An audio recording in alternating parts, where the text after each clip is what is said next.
So what So aside from 4 minutes late. 4 minutes late. Does anyone hear that alarm? Who's being robbed? I heard that too. I hope heard it that. wasn't me. Otherwise, they're probably already in here. Is it someone stealing Vex's van again? The taco, no. I know. It's I know. George No, Lopez. no. He's hacking. He's safe in the tent right now. It's all right. He has got a a tent. tarp over him. Yeah, he's got his own dedicated carport surrounded by trees, so he looks pretty. There you go. Luxury. I know. Luxury Oh, boy. taco. Big Red gets the best treatment. Took him for a spa day last week as well. Do you talk to your car too?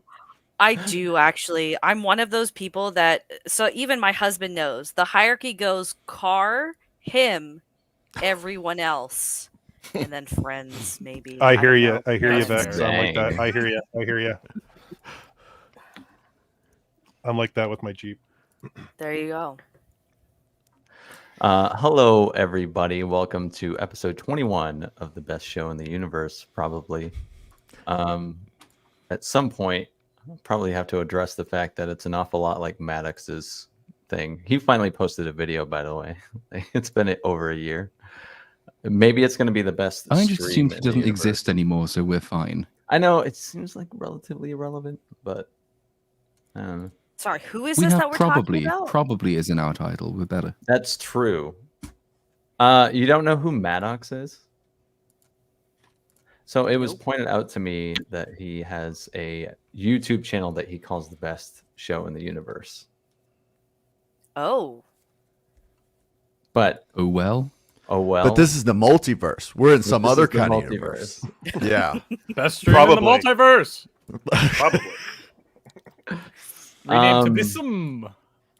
But I'm going to welcome our guests. Everyone knows my co-host, the Little Platoon, and Hello. Jay revisiting from Desolate Souls Studios.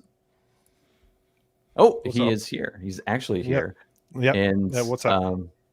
Yeah, thanks for being here. And our unassigned co-host, Vex Electronica. I got my Henry Cavill shirt on today. Actually, Do you really? What does it say? my ideal weight is Henry Cavill on top of me. That's awesome. That Off is the a rails crazy early. sentence. The rails early. There we go. Wow.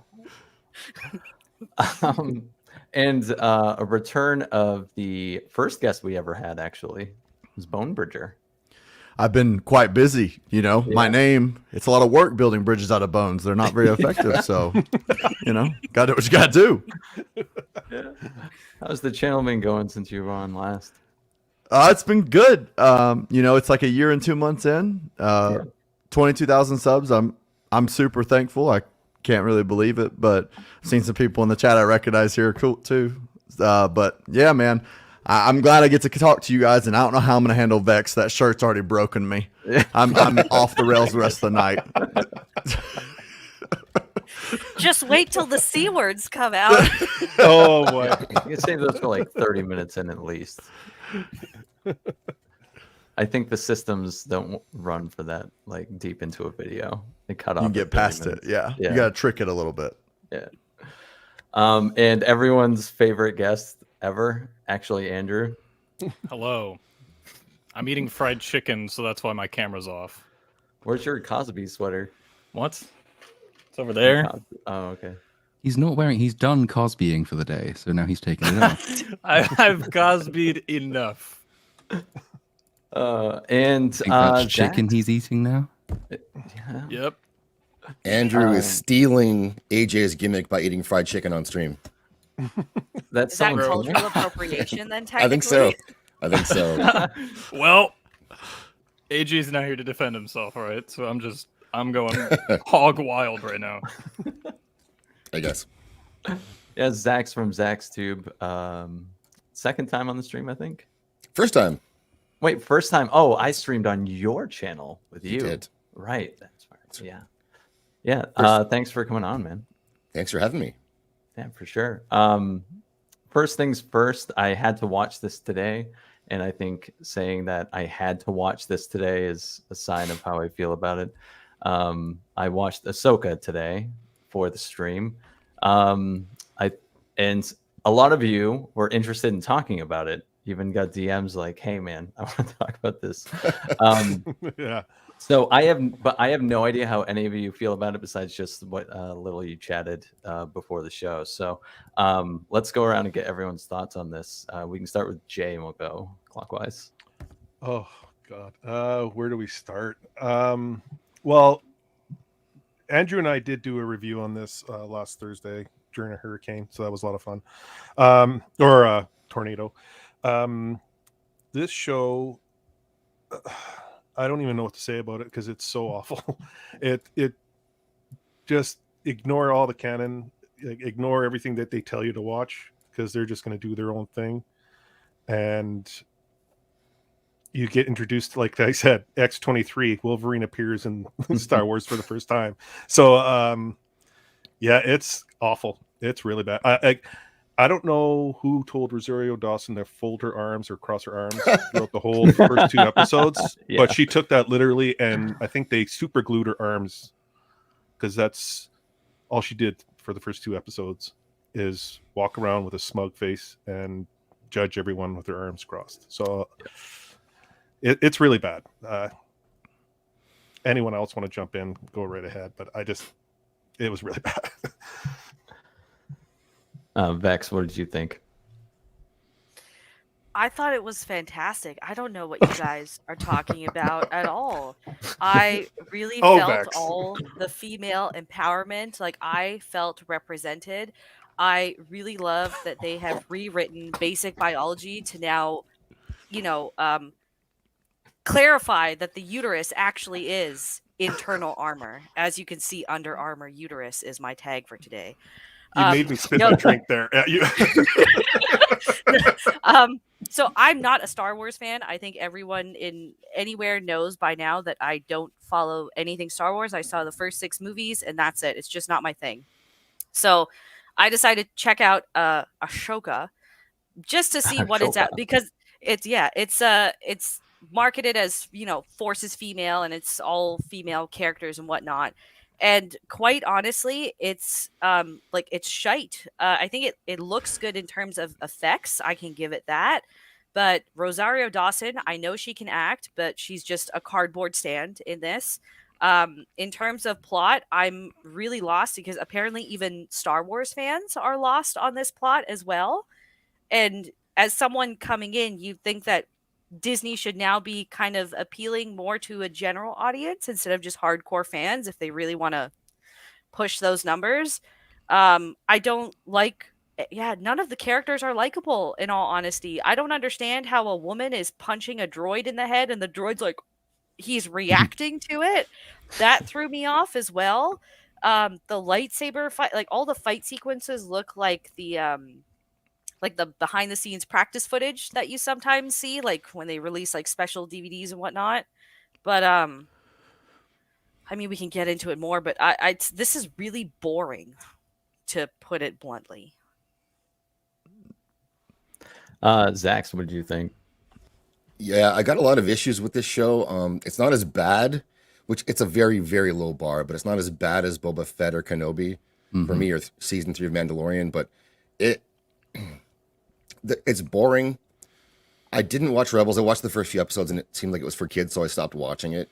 And these actresses are in their 30s. I presume what they've done is they've taken these women and they're making them cosplay like themselves as teenagers. Because, like, Hera, for example, the general, she's a general of what I don't know. She has no responsibilities, it wouldn't seem like, and she wears goggles on her head for some reason. As a general, like she's going to need them for something, and those things really like they seem like nitpicks, but for this show to work, for the story to go forward, you have to have most people be dumb and do really dumb things, and that I guess people are complaining that I'm being too hard on the show, but really it's just that it pulls me out of it when people do things that don't make any sense. And it starts at the very beginning with the New Republic commander of the ship when he brings the Jedis aboard. Like, who does that? Oh, I love that bit. That was so funny. It's shouting at the TV level funny. That was quite enjoyable. And it starts like that and it keeps going every step of the way. It requires everyone in it to be dumb. And that really pulls me out of it. And Star Wars was not written as a dumb franchise at the very beginning. So that's where I can start with my criticism on it, really. Boneberger, what did you think of this thing? Well, being the just and kind reviewer I am, I have to point out the wonderful things, like the fact that lightsabers, they don't really do much. Qui-Gon Jinn was kind of, he was just a punk. How did he not get up and like fight his way out of that situation? Yeah. I mean, by this logic, Darth Maul has to be alive, right? So I don't know. That was probably my biggest holdup, other than the stoic thing. Some of you mentioned that. Everybody was stoic. Everybody thought that if they crossed their arms and just stared, like that's how you like have a presence and seem tough. But my biggest problem with this is it's Rebels season 5. It's not a show that's going to bring Star Wars fans back, which a lot of fans are leaving after Mandalorian season 3. The viewership numbers showed us that. And this is the best we'll get, because if Kathleen Kennedy does leave one day, Dave Filoni will probably be in charge, and this is him. I think this is a sign of things to come, and that's just not good enough. If you're like a diehard Star Wars fan like me, it's just not that. We'd have to lower our expectations too low for this. Damn. I think about this a little bit. If you can't tell, whenever I sleep outside in the woods, I'm just like, Deep thoughts. Andrew, what did you think of this thing? It's Dave Filoni. He saved Star Wars again. What can I say? But no, this show is pretty bad. I don't think it's as bad. It's not as bad as Kenobi or Boba Fett, though. It's slightly less worse than Mando season 3 right now, just because unlike Mando, it has like hints of Dave Filoni trying to do character development. It's really bad character development, but it is there. And then, but in the reverse of that, I could see this being like the worst Star Wars show in terms of like the ideas that they're bringing in terms of like the world between worlds might come back and haunt our nightmares again. And then you have time traveling whales. Time traveling whales. Mention the whales. Well, not time traveling whales, but hyperspace whales. Hyperspacing whales. Yes. I stand corrected. That actually is much better than time traveling whales. Hyperspace whales that could just do intergalactic space travel now. When that was not set up at all in Rebels or anything else. So intergalactic travel's here now, so that's crazy.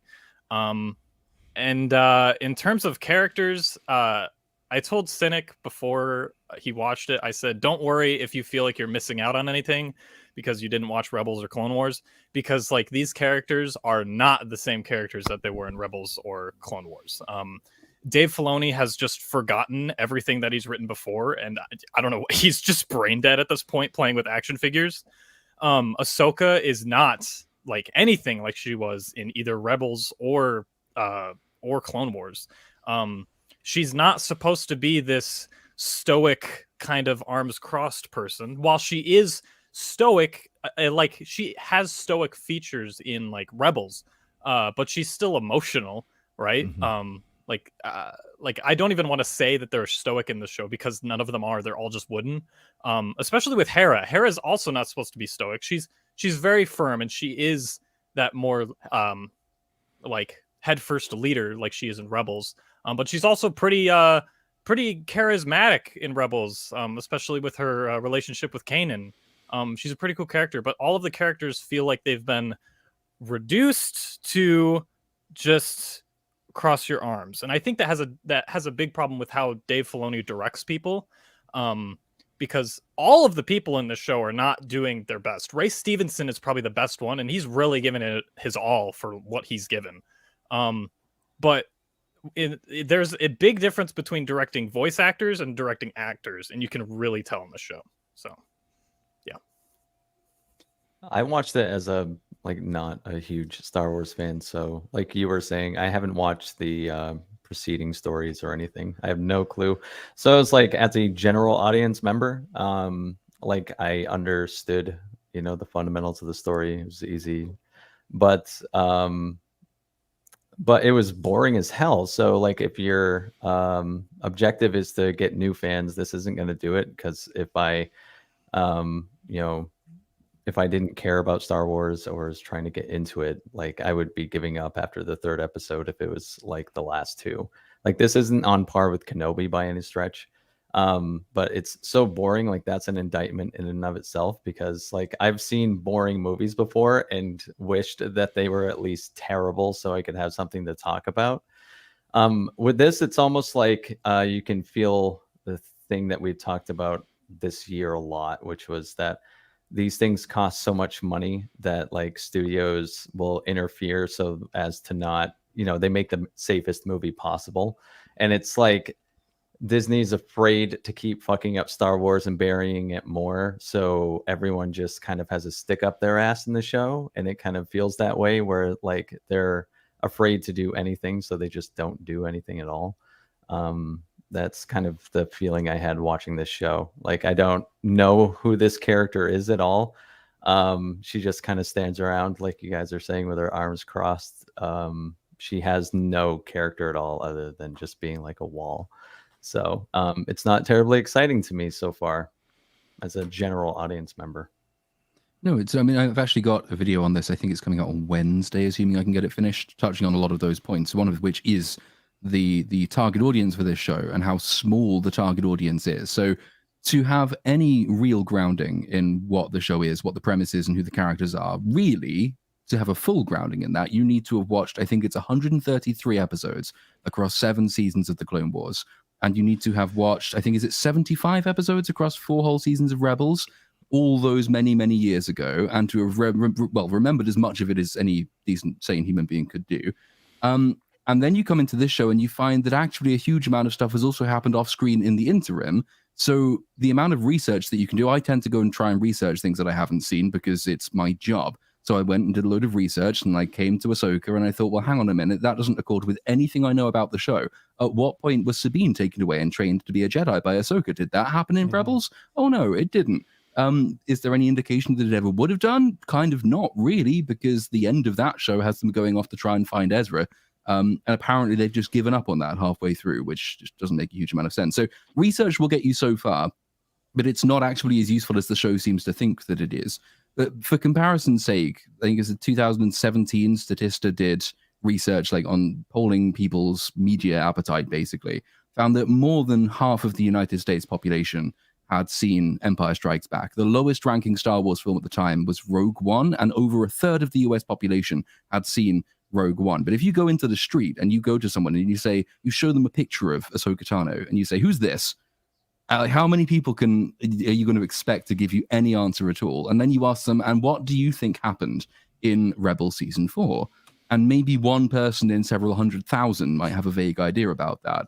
But if you're going to spend hundreds of millions of dollars to create this 8-episode season, which is supposed to be a premiere season, it's not just a bit on the side for Disney Star Wars. This is the next big Disney Star Wars production.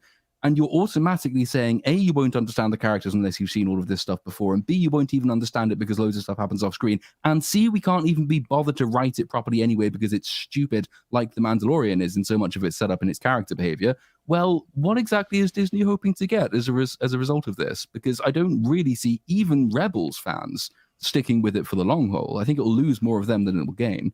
And the result is what? Just another very expensive, pointless entry in Disney Star Wars. It's not as bad as The Mandalorian. It's not as stupid as Frequently. It's not as pointless as Boba Fett. Actually, no, that's not true. It's not as destructive of point as Boba Fett.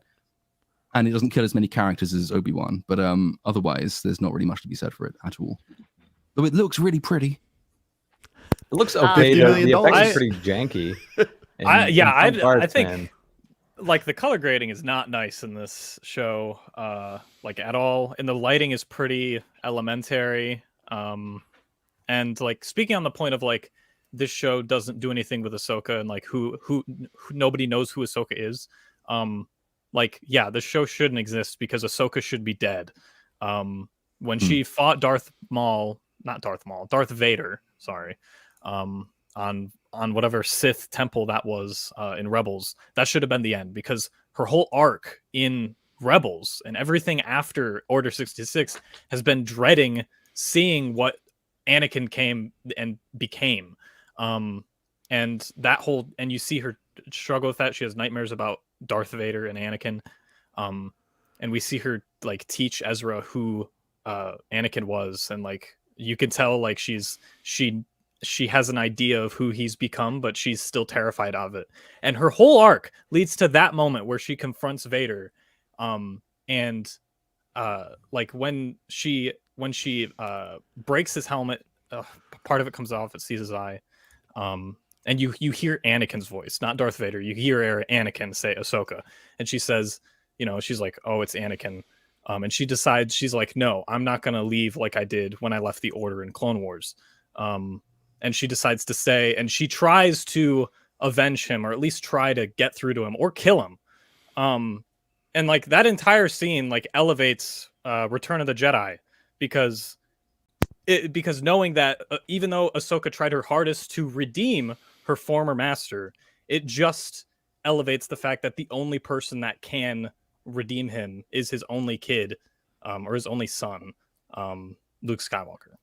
So and to bring her after that, she does not have any purpose. Like, she doesn't have a character arc in this show.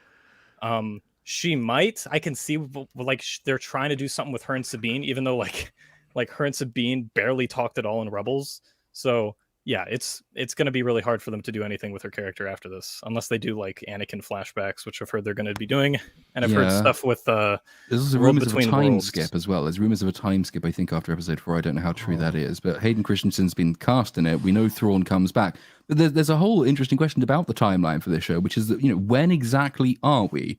Because if it's the same time as Mando season 3, then Morgan Elsbeth, the prisoner that we meet in the first bit of episode 1, she's the woman who Ahsoka knocked her out in Mandalorian season 2, episode 7. Remember her? How important and pivotal a character she was? What's that you don't, because it was years ago and the show was shit and she wasn't important? Well, now she's incredibly important. But if this show is set at the same time as Mando season 3, she's been sitting in a prison cell for 2 years doing fuck all, which doesn't make a huge amount of sense. But if it's set before, and Thrawn does come back in this show, it doesn't make any sense, because in Mando season 3, which is set later on, they're still talking about his imminent return, and the Imperials haven't heard anything about him. Even though in Ahsoka episode 1, she says that she's been going around hearing rumors which lead her on the quest to find Morgan, to find the map, to find Thrawn. So I don't think even the Disney Plus shows are fitting together particularly well anymore, if they ever did. Which is something that I kind of hoped it would answer. But the one bit where you have the guy standing up at the dedication ceremony saying, it has been several years since the last time we were here. Several years. I heard 7 in the first place and was really happy. And then I rewatched it and found that he'd said several and was really depressed, because it's the kind of thing that you do need to know in order to understand how stories fit together. But on the other point, though, about it being so incredibly niche, I think that the big thing this show is missing, apart from just basic competency at the top, is a new character. You could make so much of this so much better on the audience if you had a character there who serves as the audience's surrogate, who doesn't know any more than the general audience does. Because if you do that, then you've got an excuse for Ahsoka to exposit, as opposed to just really, really cat-handed exposition scenes which don't need to exist, which is what we've got. You have someone who can be informed about the events along with most of the audience, and you have someone who actually kind of represents our own frustration at all of these characters being so bogged down by a history that we don't understand. If you'd had just a new character, maybe Ahsoka is going to find the map. That's all bullshit, but let's assume it stays. She goes to find the map, and she comes across some random Tomb Raider kid who's just scrounging for artifacts to sell, has to save him from the droid, and then tags along for the rest of it. Then you've got someone who can automatically decode a huge amount of this show and make it way more approachable. We don't have that, and every single character is so bogged down by memories that most of us aren't aware of, that it's basically impregnable. And that's why stoicism doesn't work. Stoicism works if you know what the character isn't saying. If you know what they're holding back, then stoicism is an excusable character trait. But if you don't know that, then it just comes across as blank, flat, and boring, which is what Ahsoka does come down as. Yeah. I can add to that a little bit with Yeah, what he said. Yeah, that guy said. I can't say it that well, but people keep saying when they were giving this a 9 out of 10, which number of reviews are dumb anyway, especially when you're giving something a 9 out of 10. But Someone gave this a 9 out of 10. oh well, Star Dave Wars 3. Filoni saved. That's Of rough. course he did. Oh my. Yeah. Yeah, and He's so so for smart. for me, like they say, well, this feels like Star Wars, and I think that they don't know what Star Wars feels like because it's not just lightsabers or Jedi that make Star Wars. It's about the hero's journey, about the young moisture farmer, a desert planet, and his dream, and a new hope, and he's him taking on the universe and becoming our point of view character, and all the people he meets along the way, and forming that team. These characters are already somewhat developed, or so I've been told, and they're already at the top of their game. Like they have nothing to. All they can do now is slide down. We have a Jedi, if she's a Jedi or not, Ahsoka, I'm not sure, and we've got a general and a commander. These people have already had their victories, and this is after the fact. And I can't invest in that. Like you said, LP, like if there was another character to take us through this, that would be much better because someone's starting out with things to prove. And a story to tell. This story has been told for me. And as a fan of the EU, I love the Thrawn books. And I don't know what happened with Thrawn in Rebels, but I do know that what made him so awesome was that he was hiding out and he waited for his chance, gathered his forces, and then came up with a plan. And he was playing 5D chess the whole time. And that's why he was a great villain. And if he has to be saved from across the galaxy to then be brought back as some kind of a symbol, that's not Thrawn. He's not threatening. I don't understand what the point is of having to have him come back if you have to do it that way. It should be him coming to you with a plan.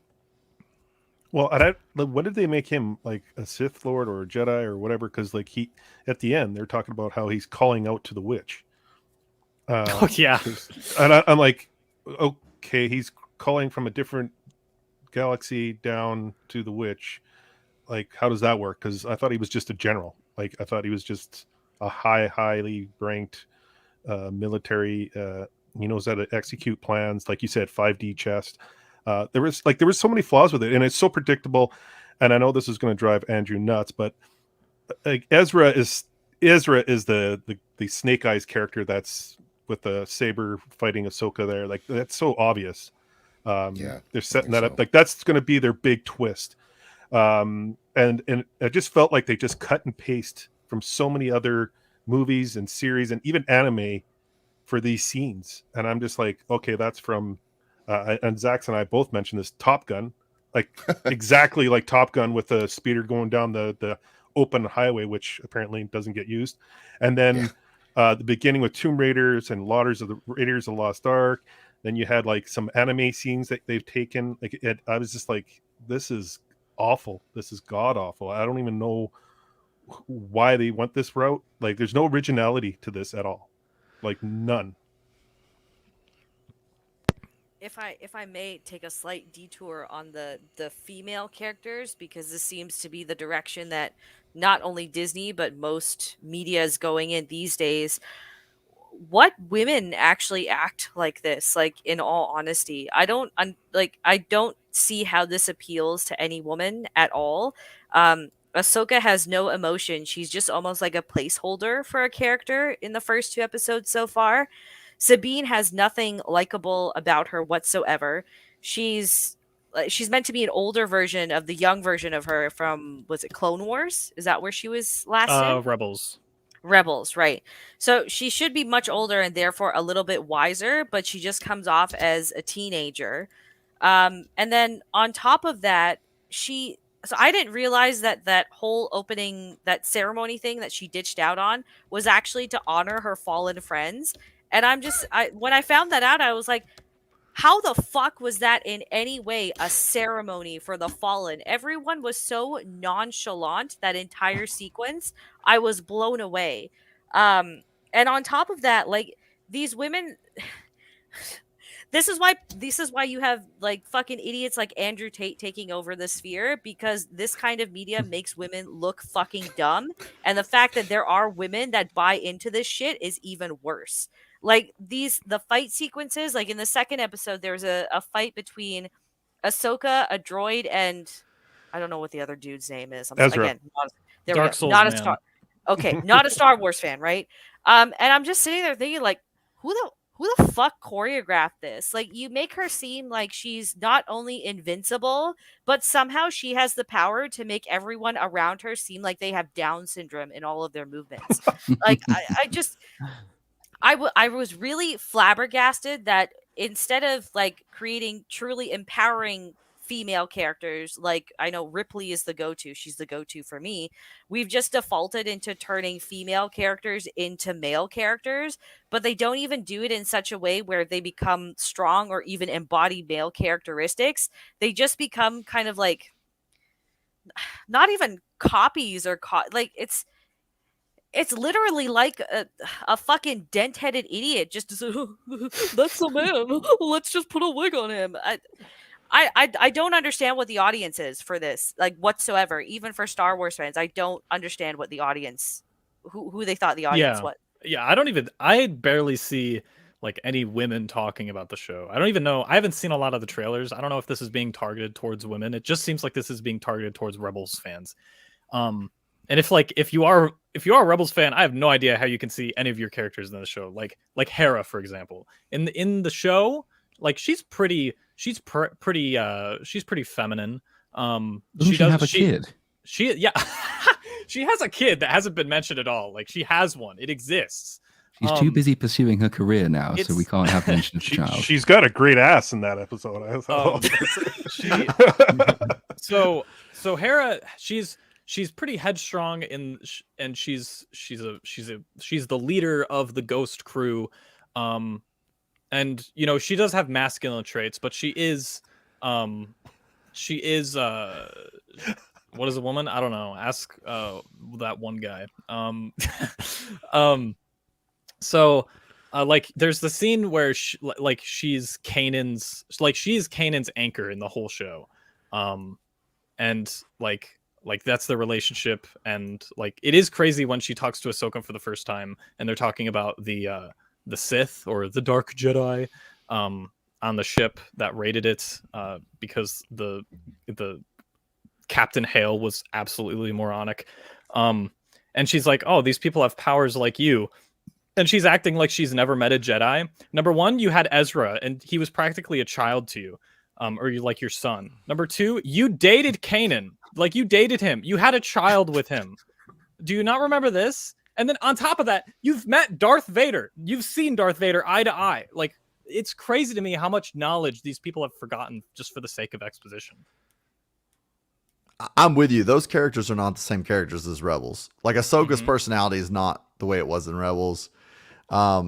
But you're right. There's no mother character like she's supposed to be. She's ignoring that completely. I don't even know if they told her, to be honest. Maybe they didn't even tell her. Maybe that's not even in the think script. Dave Filoni forgot about the kid. I'm going to be honest. Yeah.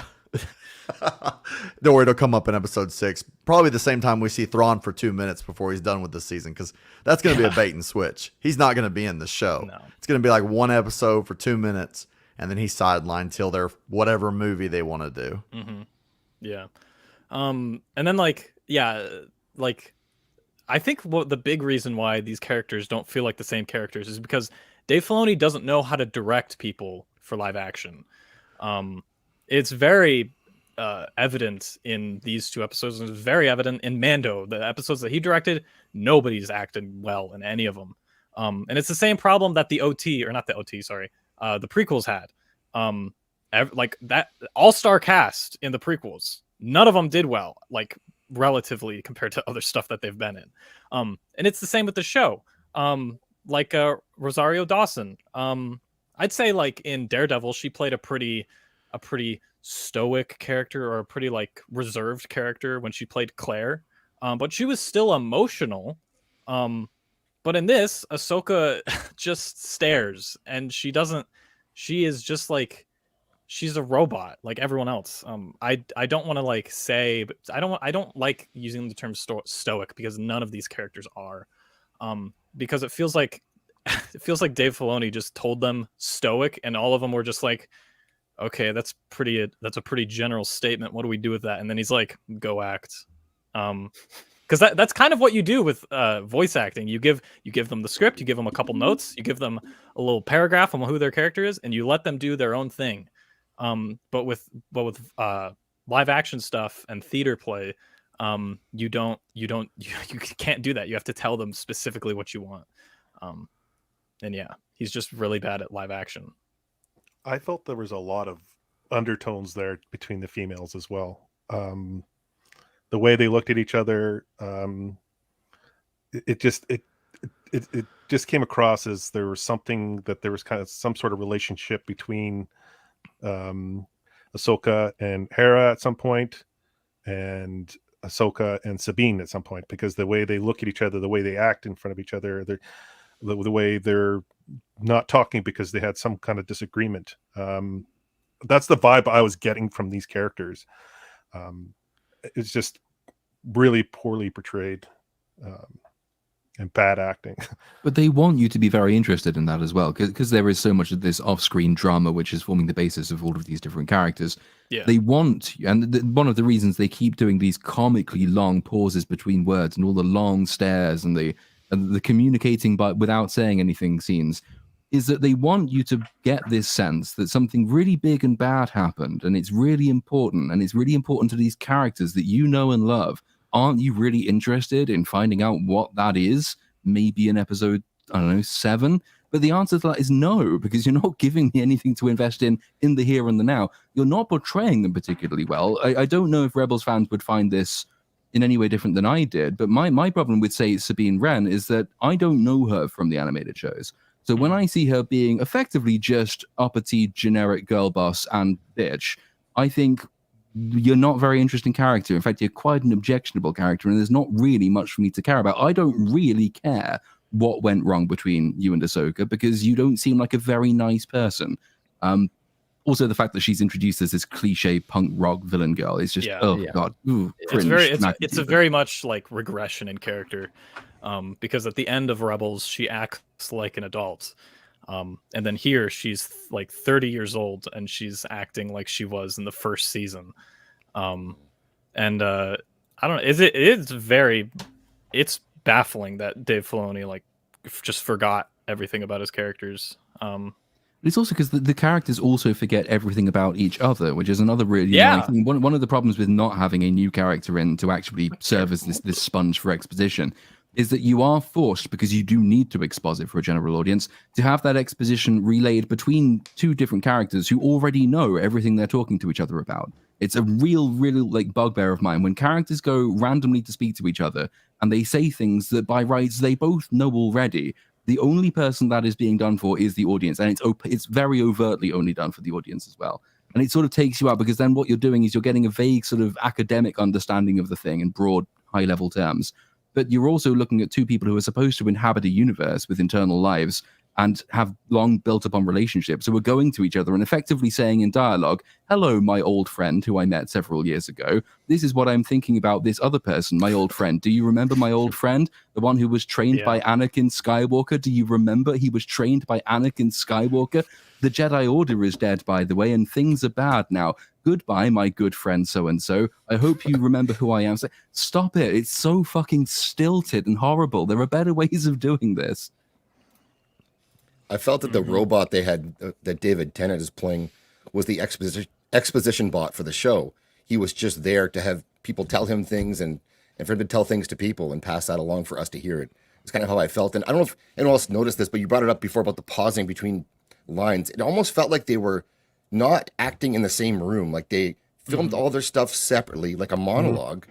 And because they don't appear to be acting with anyone in those scenes either. They're just kind of giving a little speech, and then someone else gives a speech, end of scene. So I don't know if that's true, they weren't together, but it does seem like that, and then poorly edited with these 3-second pauses between everyone's comments. It's a green screen show for sure. You can tell that most of the sets are not real. I mean, they don't look terrible in some examples, but you can tell they're not real. Like there's no set piece where you can say those are 3 actors standing in one location actually staring at each other talking. Maybe the scene with Sabine and Ahsoka just staring at each other awkwardly for like 10 minutes. that was pretty painful to watch. But I'm with you, Little Platoon, and I actually wonder, do they even write these shows for audiences anymore? Like, do they even care? Do they know who their audience is? I don't know if they even think that matters. And that really matters for TV. And Disney seems to be writing all these shows, these Star Wars shows, but they don't really know who their audience is, doesn't know who they're trying to win back. I don't think they know, or they don't care. Yeah, if they wanted to do it for the Rebels fans or the Clone Wars fans, the show should just be animated.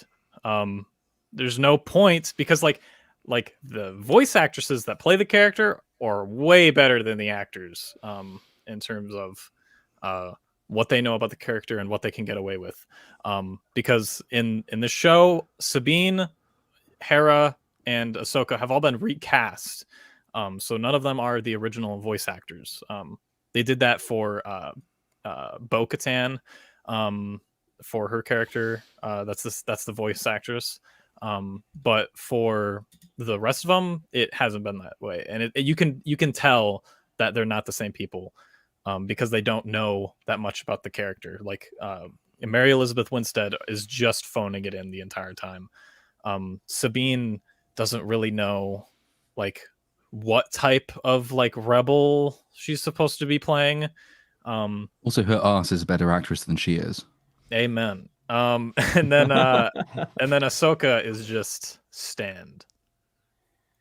So, Well, it seems like they're going the Amazon route, where they fired all these George Lucas loyalists and decided, well, Kathleen Kennedy pushed for her version of this and ignored the canon, just like they did with Lord of the Rings for Amazon, and they're just don't care. And if you don't like it, then it's the audience's fault. And yeah, maybe. I think the difference is, though, because Filoni was always cast in sort of the public imagination as the anointed successor to George Lucas. Like, he is the ultimate George Lucas loyalist. I think it's one of the things that probably does need to be unpacked, because there was that time sort of when the sequel films were coming out and everyone was so desperate for any ray of light, where people said, well, if only Kathleen Kennedy goes, we've got Dave Filoni. Dave Filoni worked with George Lucas. He wrote loads of the old Star Wars cartoons. He knows what he's talking about. It's a vicarious way of getting George back. But actually, if you go back to what George did, a lot of it is pretty shit.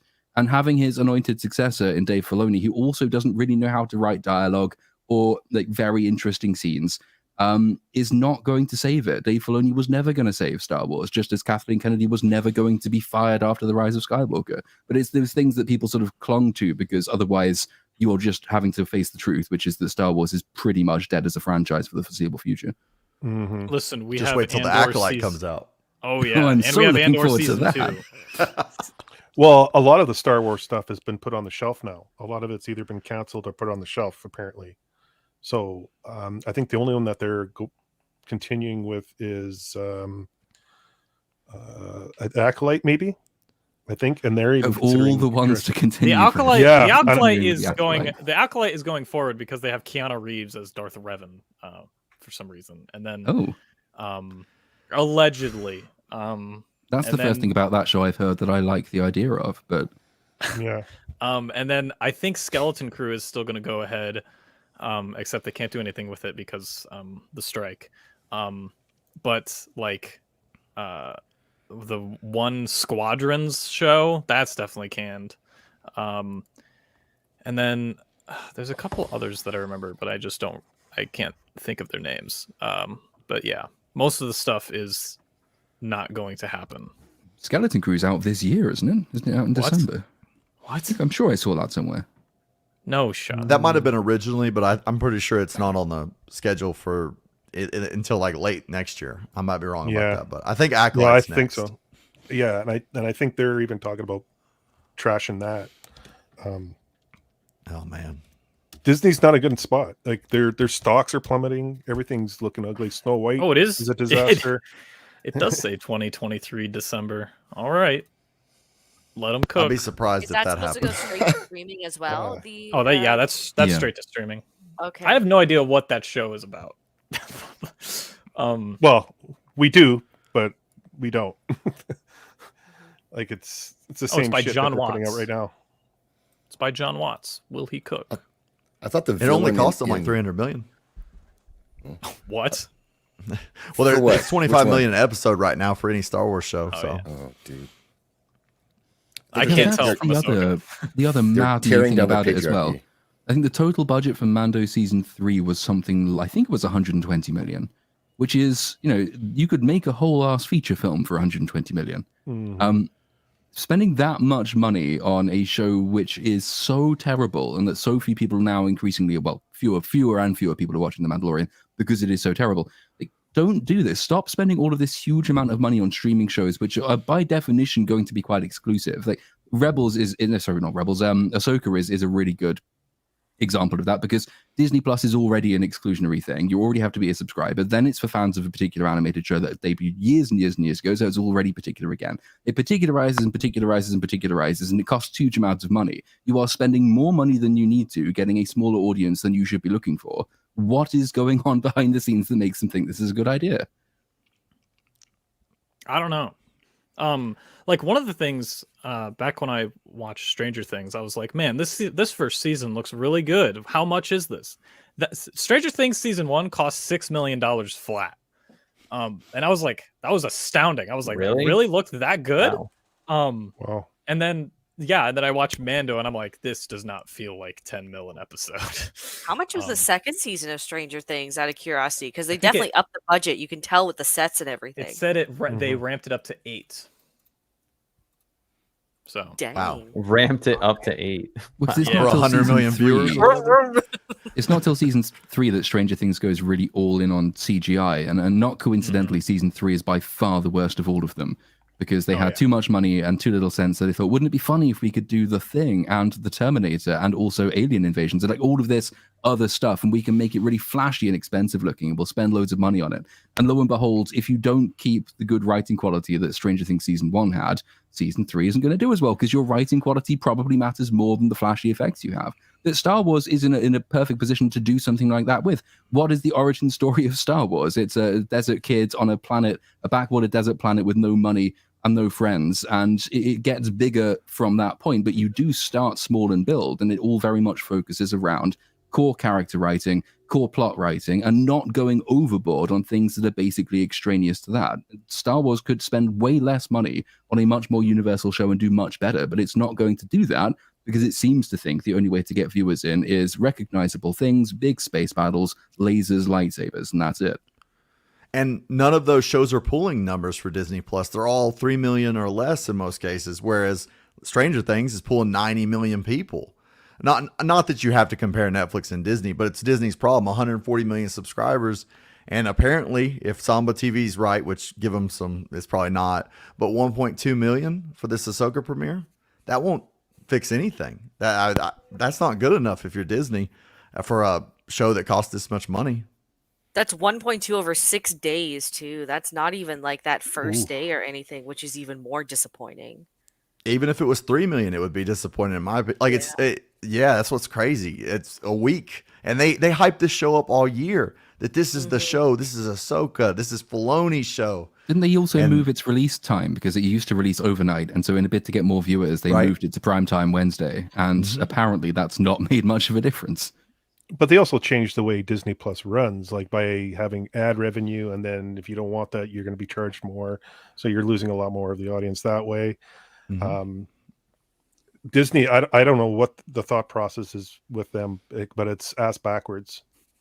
October, they raised their prices too. So this show has to carry fans into keeping their account, or you have to want to see Loki season 2 bad enough to keep it. Or you go onto the advertising version, which actually might even be part of the strategy, since one of the only parts of Disney Plus that is making money is advertising. So actually, That's the a more good people point. they have to sell adverts, the better it can be. Spending more for, I think the plan is to package Hulu in with the subscription model, the ad-free version. So you spend more money and you get theoretically more content. But if you are prepared to put up with adverts every now and then, Disney will make more money from doing that. And that's because they finally realized after several years of trying that cable TV works for a reason. So let's just do that again. Push people to the ad tier, because at least you're going to make some money on that. You might lose 10 million subscribers overall, but I don't know. We'll see how they do when that price goes. Anything Do else you- to be said on Ahsoka? Or I got a couple things. I wanted to talk about actually a little bit about how these characters really have no stakes. There's nothing personally holding them to stop them from going on this adventure. So they don't have to make a choice or sacrifice anything to go and do this. And I think it's like three wine moms on a European tour is kind of what this feels like. It's not. It's not like Luke. He had Aunt Brew, Uncle Owen, and the Moisture Farm, right? So that was like, well, I want to go, but I've got this, and then they get got, and then he can go on his adventure. But there's that anchor holding him in place, and this is just like they have all the money in the world. They have complete freedom to do what they want, and so I guess you want to go try to save the universe while we're at it. But there's no, I can't leave. I can leave. There's no push and pull. It's just a bunch of stuff that's happening, and nothing's holding it in. And for the Disney Plus stuff, where I am, I tried to avoid Disney Plus for years to get it for free. They keep trying to give it to me for free, and I signed up for cable internet, and they gave it to me for 2 years for free, and I had no choice. So I have it for 2 years for free. And so I have to wonder how many people are in my position, because I get the 3 months, 6 months free offers. I just didn't want it, and now I got it for 2 years, and I couldn't say no. it's a great tagline for Disney Plus. I have Disney Plus because I had no choice. That's right. That's what Cable it is. Forced me at gunpoint. Yep. Too bad, sucker. But no, you're Well, right. poor- But it's one of the other missing things, and it's another part of the annoying cheapness of Ahsoka's writing, is that because there isn't really much of a hero's journey thing they can go on. So, like as you say, when Luke Skywalker starts off in A New Hope, he refuses the call, which is always the classic sort of prelude to the hero's journey. First of all, you refuse the call, circumstances change, you are forced to go on the adventures of his aunt and uncle die, off he goes again. With Ahsoka, I think there were opportunities to insert one of those, but they haven't really done it. Because what happens? Well, Ahsoka finds the bullshit map that somehow points to a galaxy that Thrawn ended up in thousands of years after the map was made. She goes to Sabine and says, "Hey, we can go find Ezra." And Sabine says, "Yes, we can." And so off we go. And Right. it's like, where's Not the tension? before- Given how much drama there's supposed to be between these two characters, like, that's a really cheap way of doing it. One of the better ways I think of doing it would be for Ahsoka to say, "I really want to find Thrawn. I need you, Sabine, because I need you to find Thrawn." And Sabine says, "Well, hang on a minute, doesn't Ezra matter?" And Ahsoka seems to be kind of careless about Ezra, maybe, or she doesn't. She's too myopically focused on stopping the bad guy. She seems to devalue the hero. She seems to devalue the person who actually means something to the other character. Then you can portray an actual moral disagreement between these two characters. They're forced to go together because finding Thrawn equals finding Ezra, but actually they don't like each other for that reason, because Sabine thinks that Ahsoka is selfish and myopic, and Ahsoka thinks that Sabine is too headstrong and naive, and then you can make them come together. So it's not quite refusing the call, but at least it inserts some sort of character drama there where there isn't any. And Hera has a kid. That's an easy one. Where's her Yeah. Allegedly. Allegedly. Where's the kid? I think the kid died. I'm going to be real. I think they got wrote off. Or Poor Ray Zack Stevenson. Ray Stevenson, like he tried to save Oh, the It's first. the only time two the show's episodes. good. Is Yeah, when he's on like- screen. Yeah. His and they said like this is for Ray, and I'm like, oh, like I just felt like a rock in my gut because I'm like, that's what you're putting up there, like. That's what we're gonna. That's his last performance Yeah. that we're gonna see on Yeah. screen, which Yeah. is really upsetting. Which Yeah. I will say, Yeah. I think his character is somewhat interesting. Yeah. I'm not going to call it deep, but it is a different way of writing a character, where you have a character who has been in the Jedi Order and has survived, which apparently every single other Jedi has survived. But you have this Jedi who has survived and has stripped his Jedi title away from himself. He is no longer a Jedi. He does not identify as that anymore. He's more of a Sith, or I don't know if he's calling himself a Sith. I don't know how. There's like, it's like gender. I thought there were Jedi and Sith, but apparently there's a bunch of in between now. It's so you have that meeting where he says, "Oh, it's going to be a shame to kill her. There's not many of them left." Almost respecting her because she is a part of an old creed that he used to see himself a part of.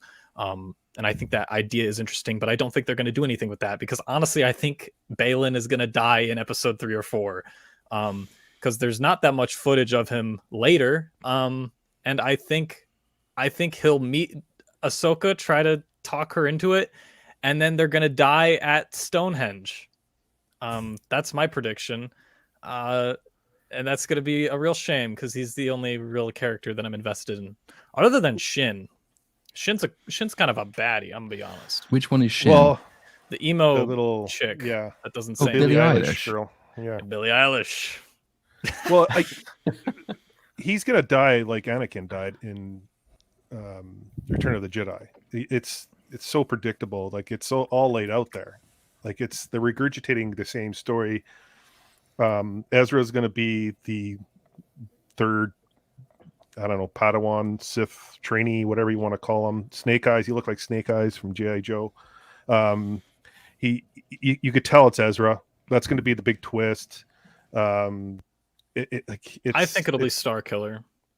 I don't think I it's think- Star Killer, dude. I think God. they will, just because Dave Filoni is obsessed with taking things that were canon and old EU stuff, and even stuff that were Disney canon, taking them and just completely obliterating them. But you Like, can't see- you can't canonize the Force Unleashed. You kill Well, Vader. he Yeah. he'll do it anyway. He'll just be like, yeah, this guy exists.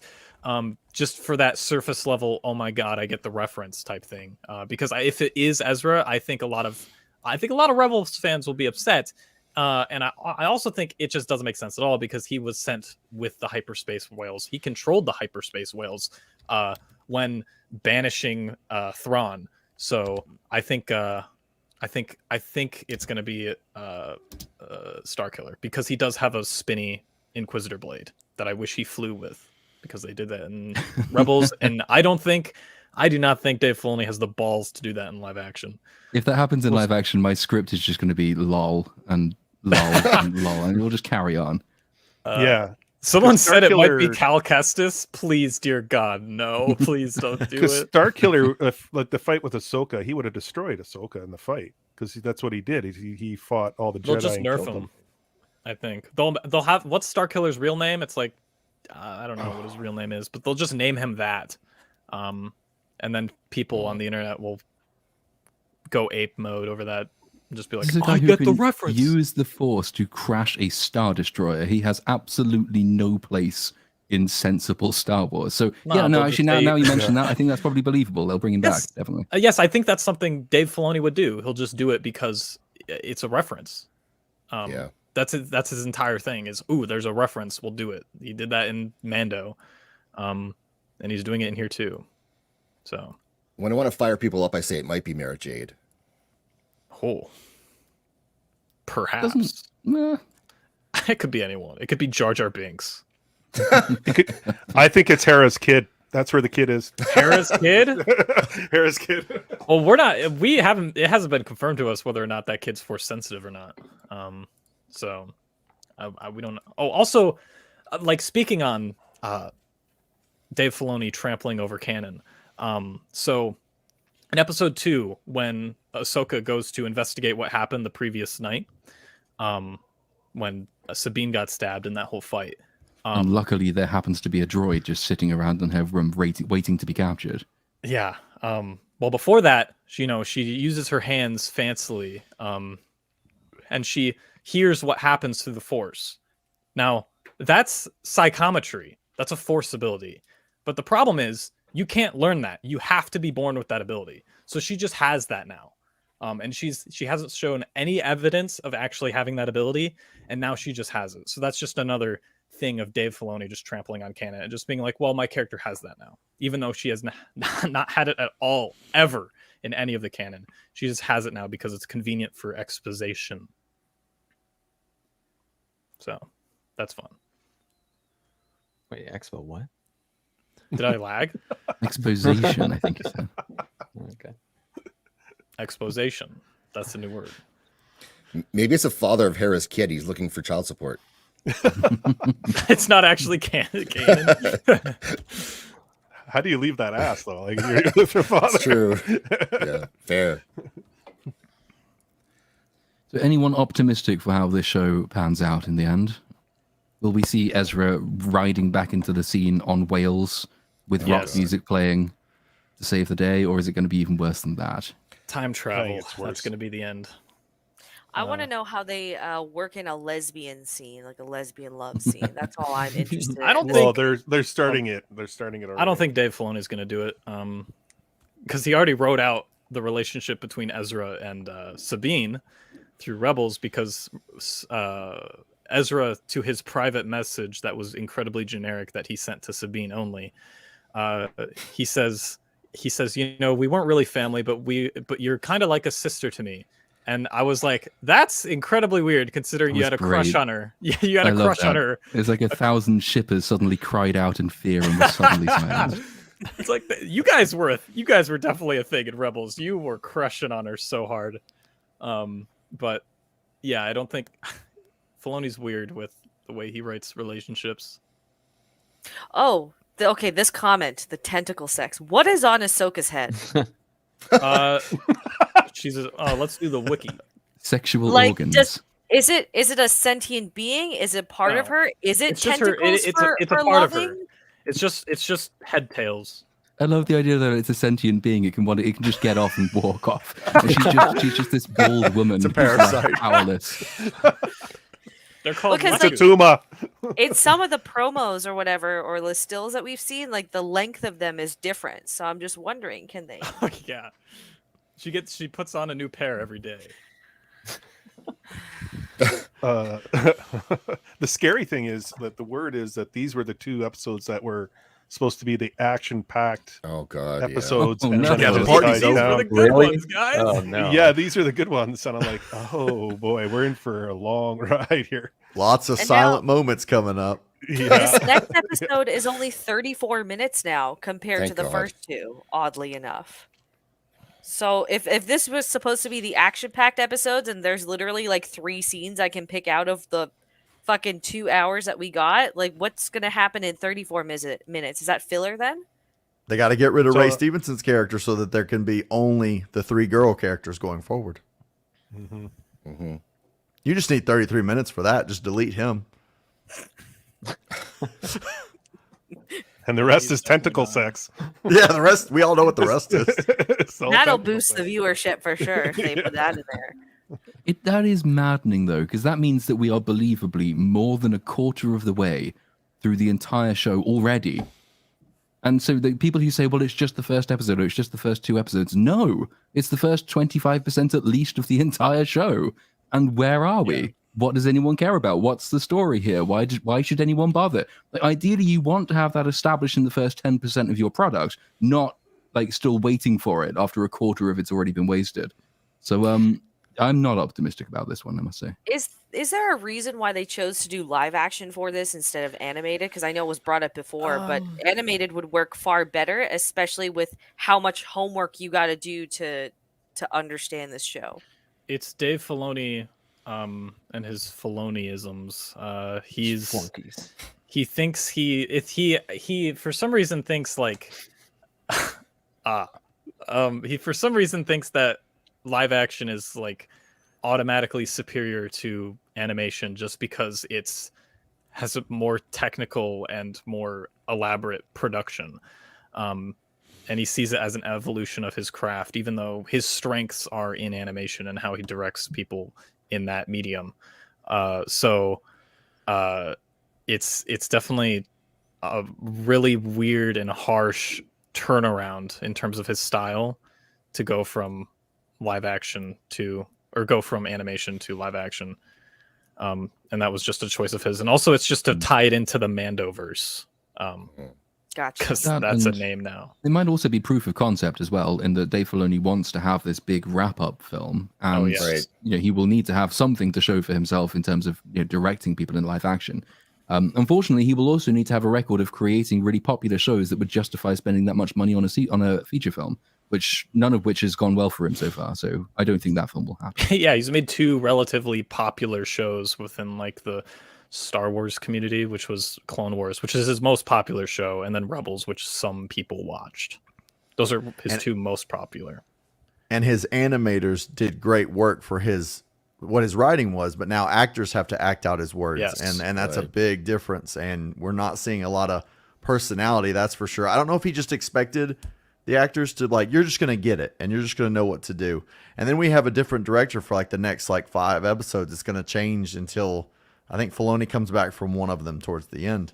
So there's no telling what we may get a great episode in there. And it might be well, what's this like?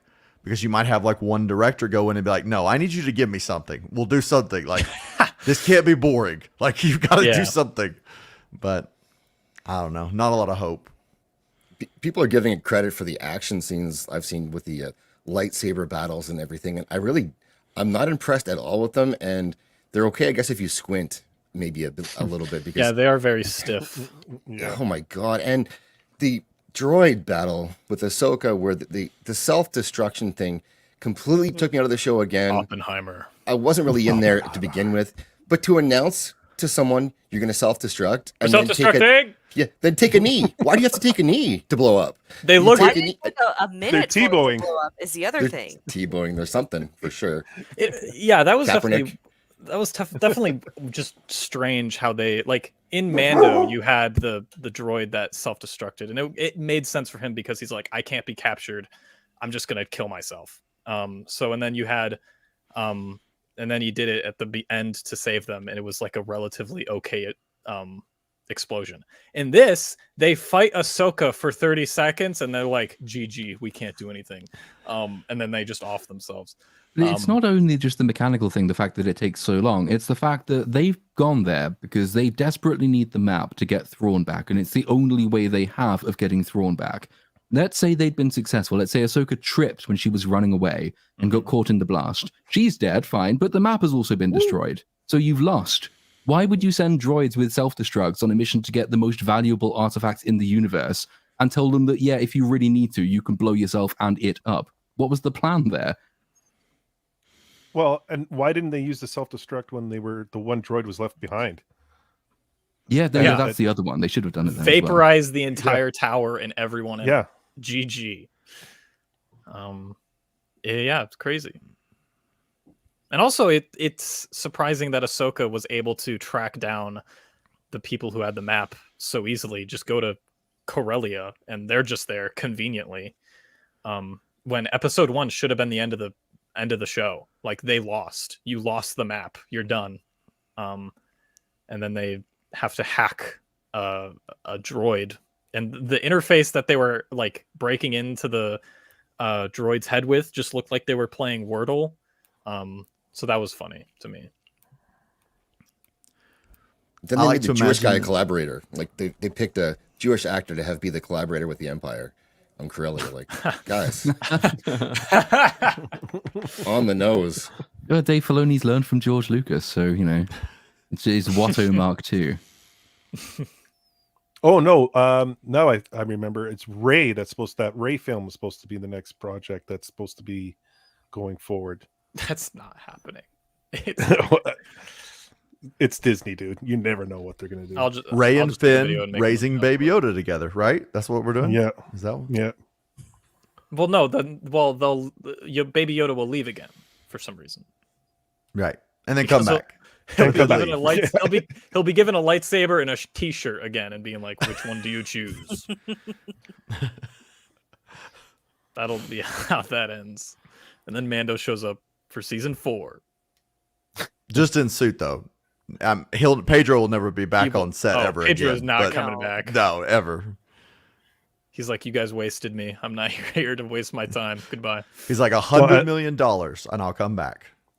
And Gina Carano is not coming back because apparently they're pursuing her, and she's refusing to come back. And give her They're really trying to get her back? No shot. yeah, no way she's coming back. What were I mean, you give what her was the enough money. viewership numbers like after Gina Carano got fired? Like, was there a noticeable dip of people who were like looking to boycott the show or whatever? Yeah, there was quite a bit. Well, when did she Season leave? 2's peak, right? Viewership Mhm. for Disney Star Wars shows? Well, I think that, I mean, you could factor that into the fact that season 3 was such a downgrade. Oh, yeah. So, and also after, I think that and the fact that Boba Fett just completely reversed all of the meaning of the ending of season 2. People got uninterested because of that, and also the quality of Boba Fett made people question whether or not to stay or not. So, I think there's a lot. I do think there's people that boycotted it, but I think that there's a lot more that plays into that. Yeah, quality is probably a much bigger factor. Yeah. I kept when I was doing the Mando Part 2 script, because I think that's hopefully out this weekend. And every now and then I find myself saying, do you remember how in the book of Boba Fett? And then every single time it's like, no, of course you're not going to fucking remember the book of Boba Fett. No one sane watched it. It was absolute garbage. And then Obi-Wan Kenobi comes out and is worse than garbage because it's also quite destructive of things. And as has been mentioned as well, the fact that Boba Fett reverses a lot of Mando's, to the extent Mando has a journey, which he never really has had, but to the extent he had one, it was reversed. And then you get season 3, which just, it stops being silly fun and starts making you think, just how stupid do you think I am? And so it's not engaging or fun anymore. There's nothing really to invest in. Also, there's not very much by way of story to speak of. So I think quality is much bigger determinative factor than, say, Gina Carano is. So I don't doubt that had some impact in sort of swaying some fans against the franchise. And they're still trying to win back fans from the Luke Skywalker thing, and I just don't think they can. I think Sorry, that they what? did too much damage. What's the Luke Skywalker thing? Well, just the whole, like, him turning into Jake Skywalker. You know, instead of hopeful Luke, he's on an island, abandoned his family of friends that is just kind of hiding out. And so Mark Hamill said it felt like Jake Skywalker, a different Luke Skywalker, when he read the script.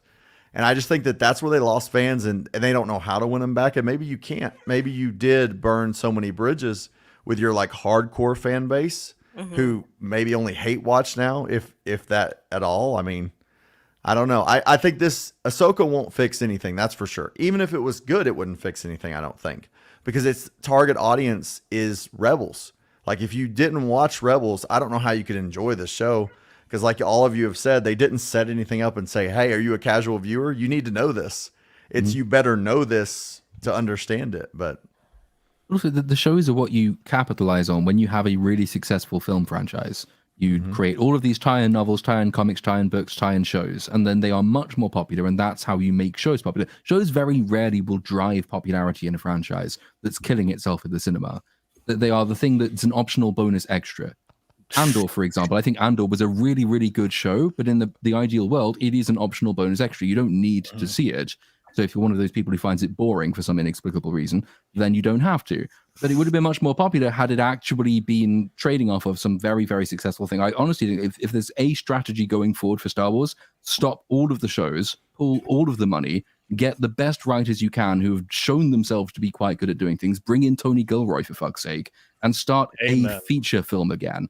Once you've maybe revived the cinematic franchise, then we can talk about the recreating the old expanded universe. And by the way, why not just unretcon the old expanded universe and make those? That would be a good way forward as well. But you need to actually fix the cinematic thing before the shows will have any chance of success. Mando was a surprise, but even that surprising success would not compensate for the fact that the films were bombing in theaters. So cinema is the future for the franchise, and as long as they keep fucking that up, it's going nowhere.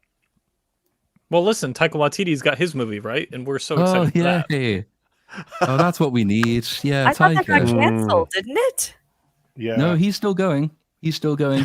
AK said at the last Star Wars Celebration thing, said, yeah, he's working on it all on his own. He's not letting anyone else have a say in it, which makes it even worse because I Taika love Waititi hearing that. needs somebody else to do that. I love having unchecked egos when they're writing stuff. That's just perfect.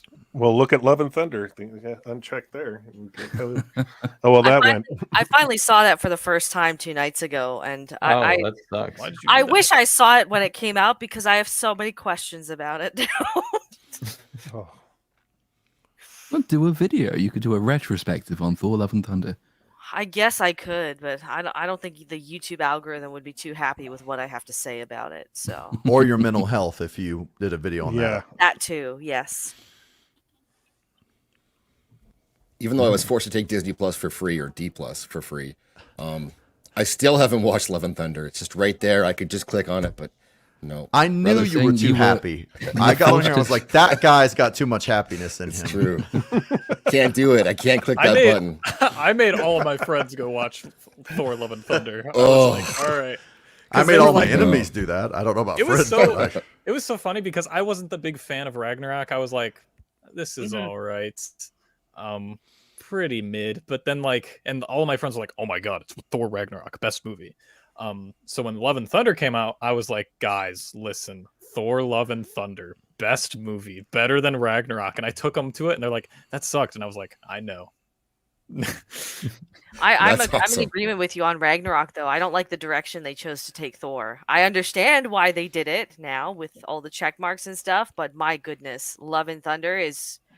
And it's a shame that Christian Bale was wasted, and Gore was even wasted in that. That's a stellar storyline that could have been taken In I such a have it great- right there. I have it right there. It's such a great storyline.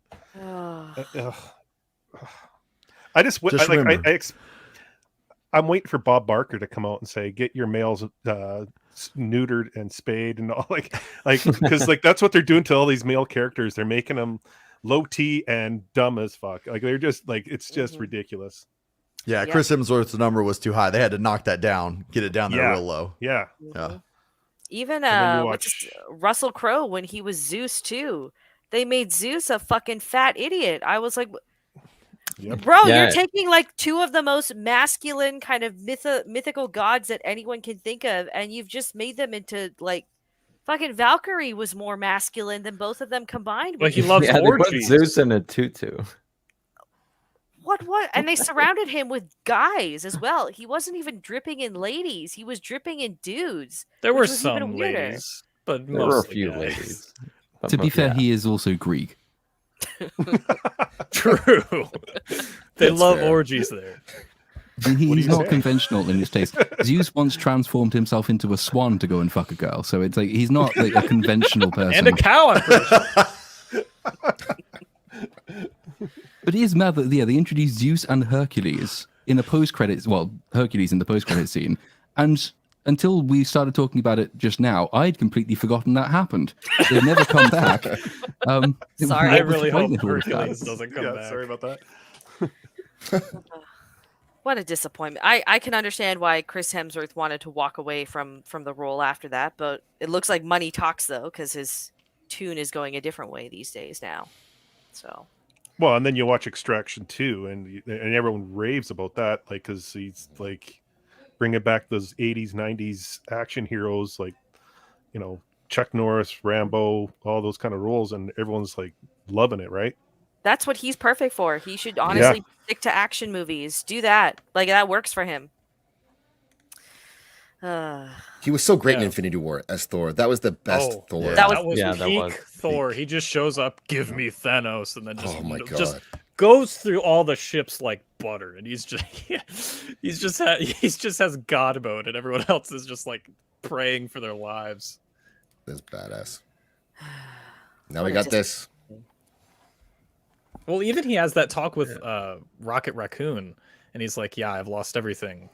It was like, man, what's happened to this guy? He just lost his brother, and then his They- brother came back. And but- they even made a joke out of everyone he had lost, yeah. too, which was even worse. And then but then they made it seem like Jane having cancer, despite having like basically the most successful career you can imagine, is infinitely worse than all that Thor has lost, literally in the last decade.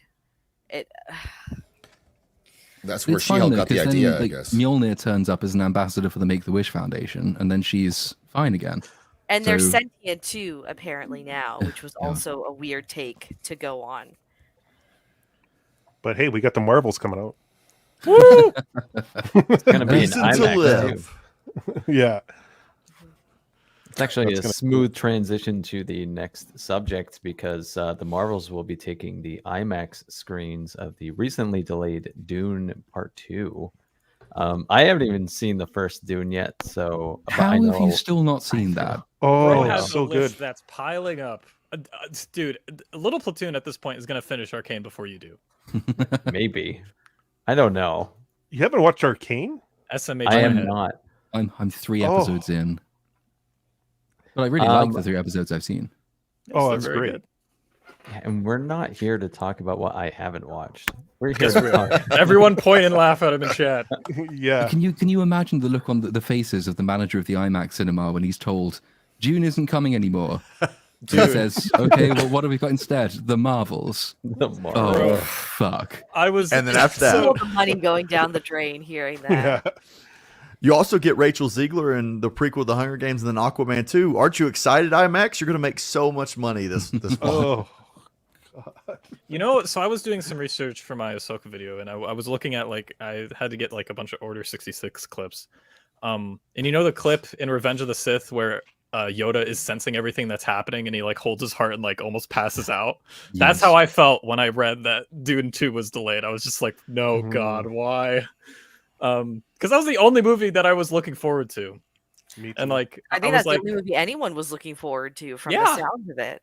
it was like November 2nd. It's like, all right, I can go watch that like relatively near my birthday, and then I have Marvels. I can just review that. And like I have one for myself and then one to make fun of. But now it's just gonna be pain. Just watch the Marvels like 6 times. You'll feel good. Yeah, dude. What? You'll feel great. Yeah. I might actually die. Not because I'll off myself, just because my brain will disappear. They're gonna have hotlines on the seats. Hotline Like, numbers. Yeah. Dune got pushed back to March 15th, and Snow White was supposed to come out on March 22nd, the week after. So there's a rumor circulating that now they're going to push back Snow White, which I assume is because now it's in direct competition with something that people will actually want to go see. And that's really funny. That Disney's scared of Dune too. Well, not only that, they did a test screening and with the board of directors and some audience, and people were walking out saying it was Snow complete trash. Yeah, saying it was Wait, complete trash. for which movie? Snow White. No shit. Yeah, It's already yeah, done People were filming walking. I mean, that? obviously. Yes, it's already done film, and they're apparently going to do the trailer, and they're taking out the song because they took away "Hi Ho" and did it with a rap. And No. they've done a whole, No. yeah. Yes, What? That's Yeah, crazy. the dwarves Oh are magical my creatures. God. And they have weapons that are poorly made. Like, I really apparently, hope it's a complete disaster. The acting's really bad. Apparently, like of Gal course. Gadot doesn't know how to act. We already knew that, though. Gal Gadot's Yeah, never. yeah. Listen, Gal Gadot's always been hot until she opened her mouth, and it's like, yes. There's a lot of rumors. Like like Bob Iger doesn't know what to do with it. Like they're talking about shelving that movie, like totally, like Batgirling that one. That'd be amazing. Oh, it would. I really hope it's rap. That's going to be so funny. Yeah. Who's rapping Like- it? That's what I'm more curious about. All of the Oh. moves. It's gonna be Rachel oh. Ziegler. She's going to lay down the law on how we should all live. Oh, Oh. this is going to be the best movie of 2024. God, I can't wait till she blocks me on Twitter. It's going to be soon. I can feel it. Well, she left Twitter. She made a smart decision for once. No, Yeah, she's she hasn't still- like closed it down yet, Wait, though, she's right? back? Aw, she's man. no, she's like liking and retweeting stuff, but she's not actually posting anything on her Twitter. Hmm. Kal-El, no. I'll be blocked soon. His name is Clark, idiot. Yeah, I think that movie's gonna get Batgirled. No, I won't get So- Batgirled. There's too much writing on the movie. Oh, why did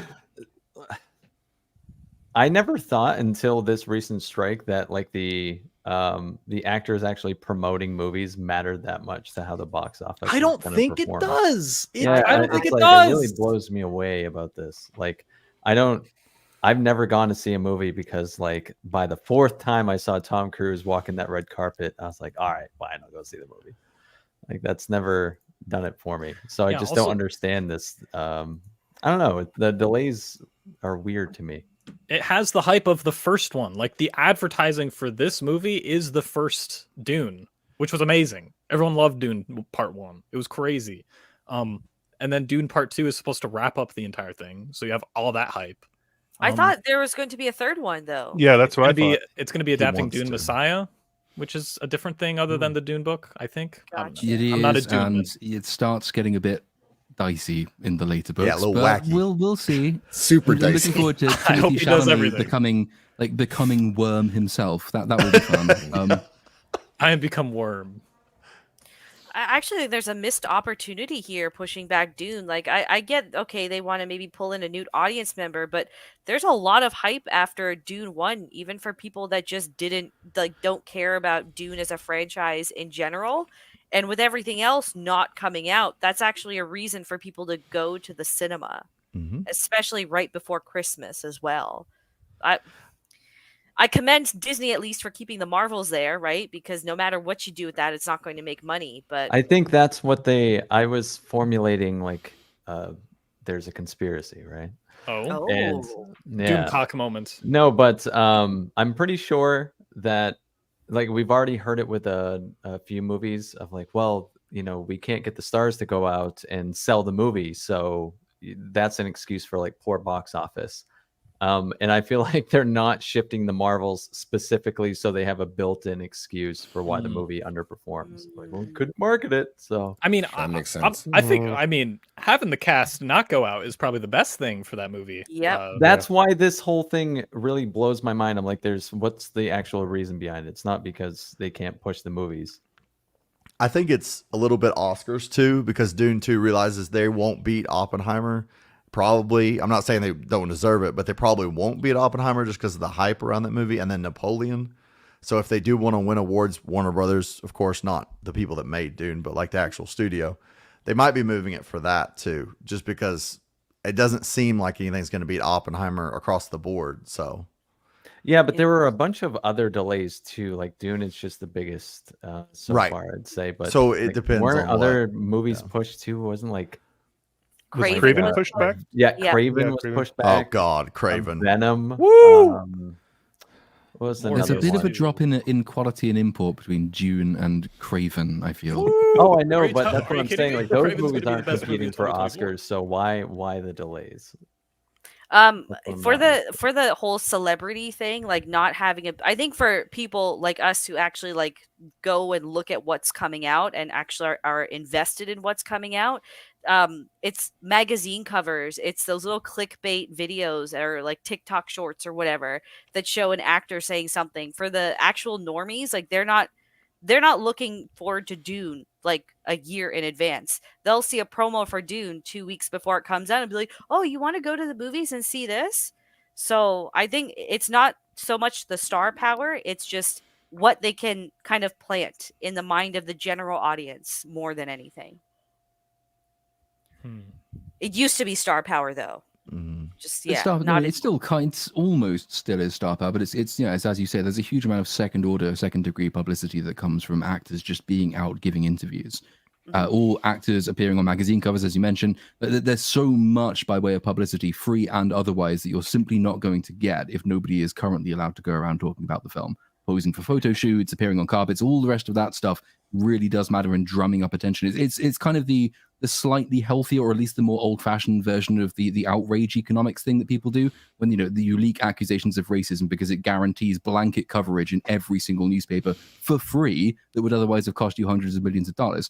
It's like that, but nicer, the old way of doing things. So I think it makes some sense from their perspective to hold off. It's a shame for people who are actually looking forward to good films. It's annoying for me because every now and then I'll get some comment person come in and say, "You just hate everything. Are you even looking forward to any film this year?" And I would say, "Yes, I am. Dune Part 2." And now it's gone. So now I have to say, We have yes, I am nothing. just a We have hater. nothing. Everything this year is shit. And it's just a write-off. But, we make do.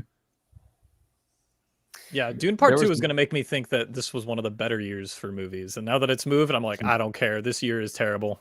Let's So- move on. I have a question because I know Oppenheimer is supposed to come out in China this coming week, and Christopher Nolan right now is overseas doing all the press rounds in China.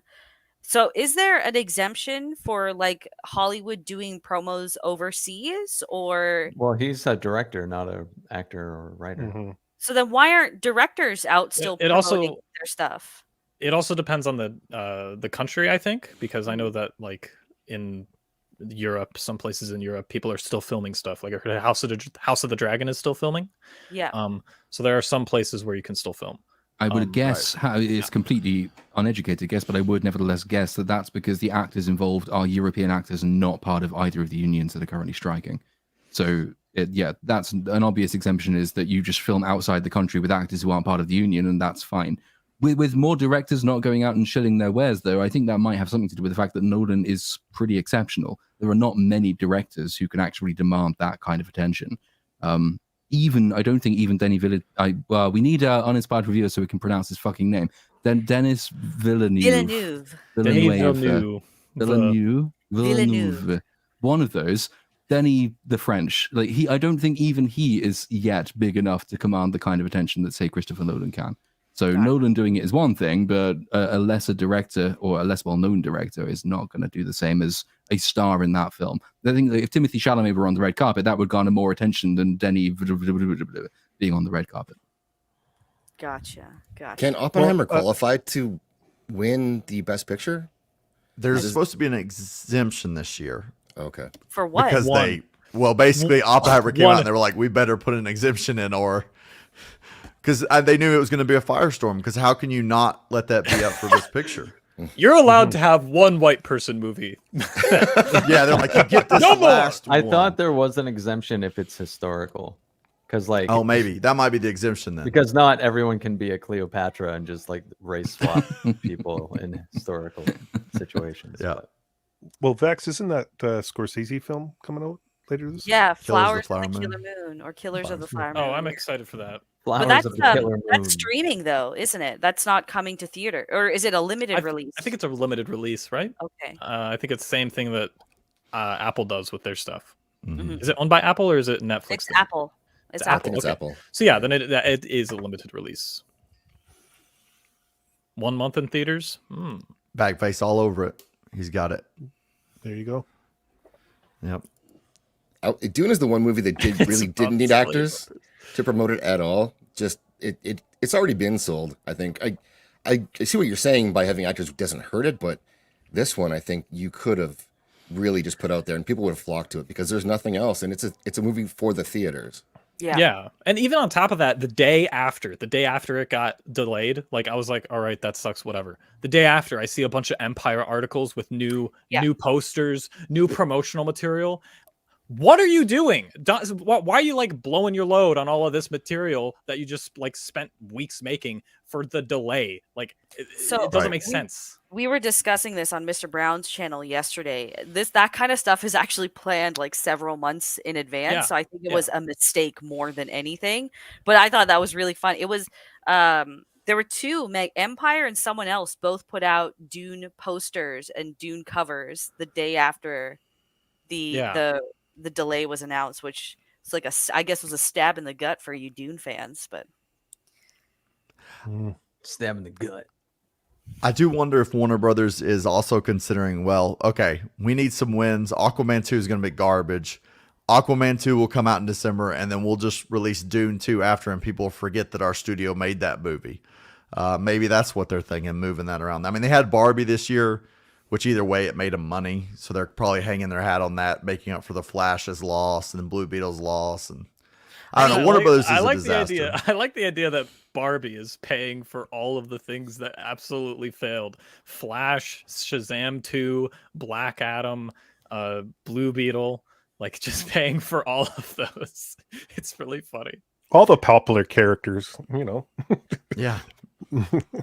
Is the Meg 2 Warner Brothers too? that was Warner Brothers, yeah. and it's And, destroying man. overseas. Yeah. It's, Oh, it's of course doing it great. is.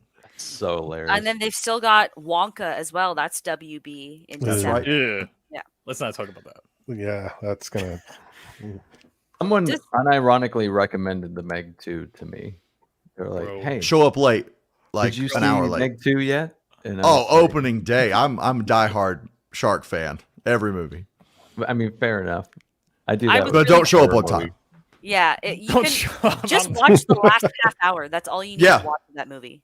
Seriously, you got to be an hour late minimum. Like you, Well, you no, have to be late. I even questioned him on that because I was like, someone told me that he doesn't even fight the sharks until like the final half hour. And he's like, Yeah. That's what I mean. yeah. But he said, yeah, but the human story is really interesting. No, He had to Nope. be high while watching it. And he might have been. Could have been.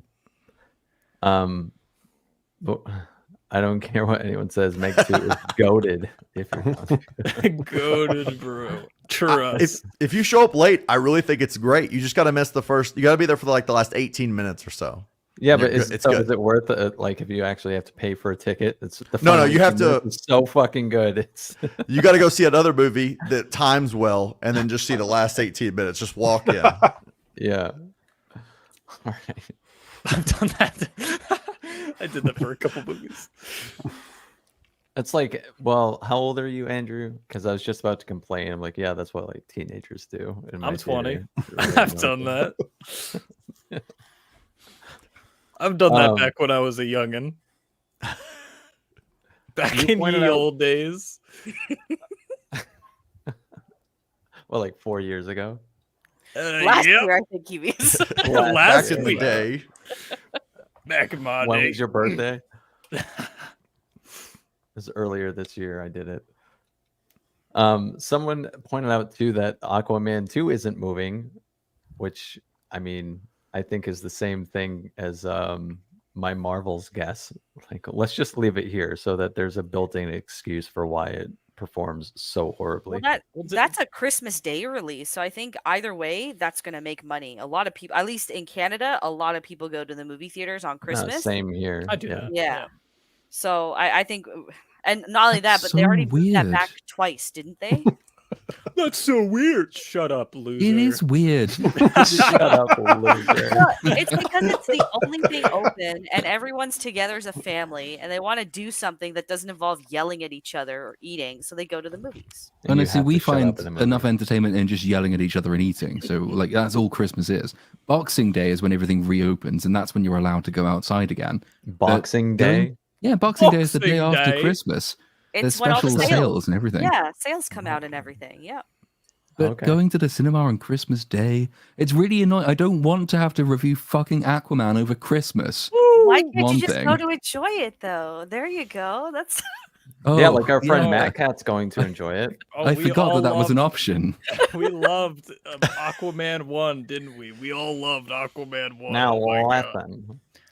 Loved Aquaman. shite He film. doesn't talk to fish He communicates with them. It's a- telepathically. I love that. See, here I wish it was here. Now we're just mean. Right. That's I thought it was That's what it something sounds like. along those lines. When he's a Boxing Day, the fuck is a Boxing? It's just the Day? purge and It's literally just like after Christmas sales. That's all it is, basically. And domestic violence. Woo! Amen. Oh, Matt. Yeah, he's not even here in the chat to defend himself. I'm sorry, Matt. Dave He's L gonna is right watch though. this, he's gonna be like, Shirtless "How dare Jason Momoa is why people will go see. I know that's why all the women I know went to go see Aquaman 1. Only reason that movie made $1 billion. What, just horny women? Just don't underestimate the power of a horny woman, dude. Yes. That's what I'm Look at Ahsoka.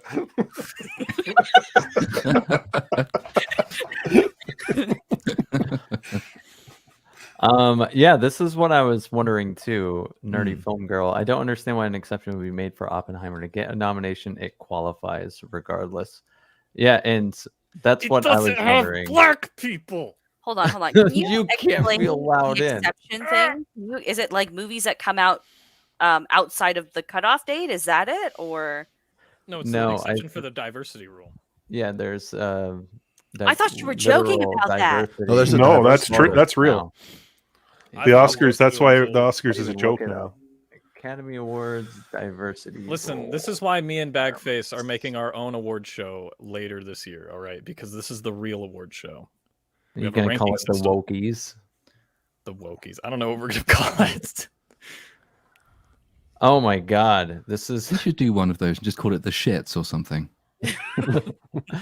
Well, we We have a have rank. to- We have a tier list, and we're just gonna be like, all right. And our last our last rank for like the worst is just called the death sentence. So that's fine. Damn. Flash is already down there. I've already There, made there that are so many connection. contenders for the death sentence: The Flash, Indiana Jones, The Woman King. If I didn't- documentaries That's qualify, Bagface, I'm not black. Cleopatra, We yeah. can't do that. No, you can because you have to say it. Like, what show do you run? Well, we're doing the Blackies. You have to say that. And you got to go promote it on the street. Tell Uh-huh. people you got a YouTube show Yeah. coming up. I can't wait. Medea gets nominated every year for that, for sure. It's got to be a Medea movie in there. Yeah, you got to be all over YouTube and promote it there, man. Yeah. there's a whole bunch of shit that I've not even seen, like Meg Yeah. 5 or whatever it is. Not seen that. Apparently, that's awful. Ooh, The Meg 5. hold your Would Makes still for- watch all of them if we got 5, to be honest. So the color. How come we haven't talked about Rebel Moon yet? Oh yeah. Oh yeah. Rebel Moon. Go tell the 5 I black know kids in your almost- hometown. Actually accurate. I know almost nothing about Rebel Moon. It's sunk very much below my radar. Except that didn't Snyder pitch it to Disney as a Star Wars thing and then was told no? I think he has recently come out and complained that the problem with Star Wars is that there is too much canon, which is a take. I had not previously been aware that the problem with Star Wars is that it hoves too closely to its canon, but apparently that was Zack Snyder's opinion. So what is, for the uninitiated, Rebel Moon, and why should I care? Rebel Moon is basically a reworked Star Wars script that Zack Snyder tried to pitch that Netflix picked up instead, and he changed some things around. And if you watch the trailer, it literally looks like if Zack Snyder got his chance at a Star Wars film. That's it. He's come out and said some very interesting. There was an article today. Apparently, you could have just just said that. Why did you type it and highlight your own comment on your own screen? Guys, it's in the source material, and if you don't understand it, that's your fault. You know when Ray Stevenson's talking about power? That's what Movie Cynic just showed us. Unlimited power. That is power. You should have sent a super chat. So super chat. Get taxed on that. 30% for $5. Yeah, he came out and apparently the crew were just saying like, oh, so they didn't want to pick it up for Star Wars, and they're saying fuck Star Wars now. He's also said stuff about how they wanted to make the Sophia Butella's character, whatever, they wanted to make it clear that she was a very strong warrior, which is a red flag there. One of the other actors came out and said that it's sci-fi with just like a lot of sex and violence, which is a weird thing to promote. And then on top of that, is it weird? Well, no, I think it's weird that of all the things that you could say about this film to get hype up, the two things that you choose are strong women and sex and violence. It also is like hilarious to me that he pitched it to Disney and Disney said no. Oh, he also pitched it to Warner Brothers, and Warner Brothers said no. These two companies that are famous for having absolutely zero quality control said no to Zack Snyder. And then he also came out and said that there needs to be a director's cut of Rebel Moon. Of course there does. I thought it was a show. Yeah. No, it's a movie, just a movie, but it's split into two parts, and it still needs a director's cut. Okay. Of course it does, because he's got to get that 5 hour and 1 second cut. He's just so. Yeah, he's already said it's 4 hours.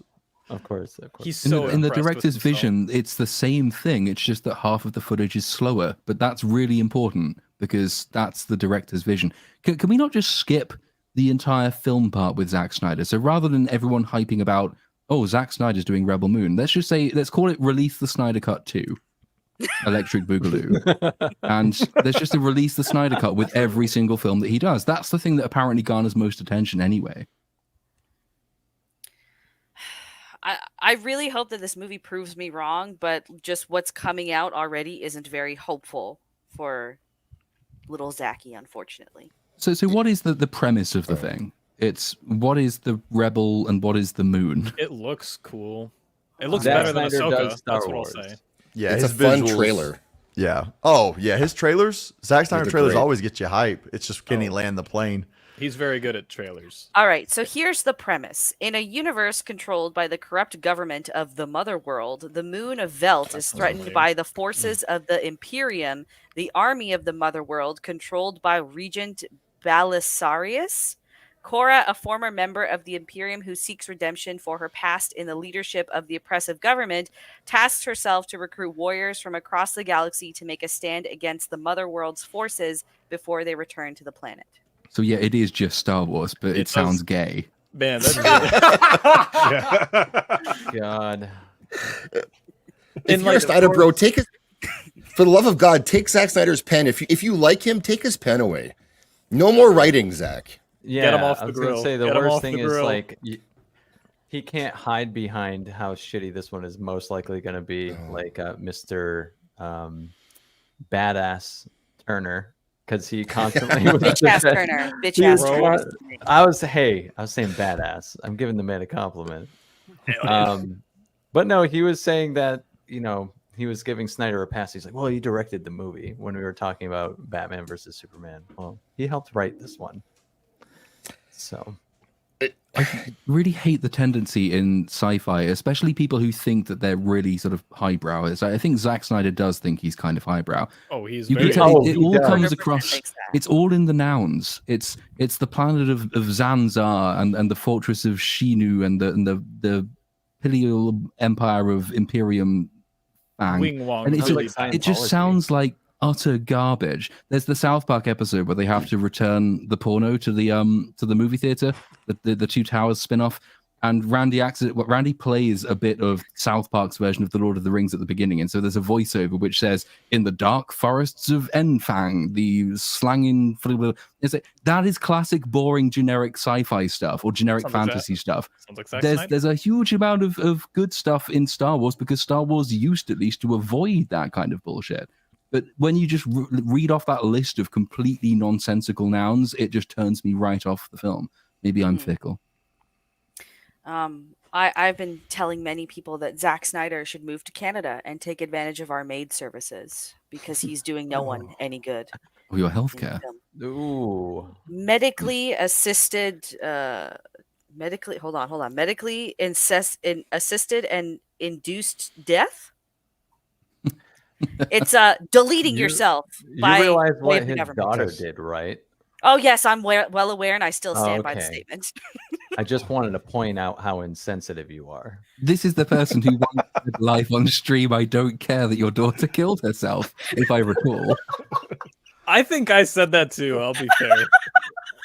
Damn, dude, half this panel's guilty of feeling that way. Oh, there we go. don't Some guy care. on the internet, medical aid in dying. There we go. Thank you. I don't know why I always think it's assistance. Trying to guilt trip me with the ending of the Snyder cut by saying, "Oh, dedicated to such and such daughter." No, the film sucks. He dedicated a bad movie to her. It is what it is. Love to see it.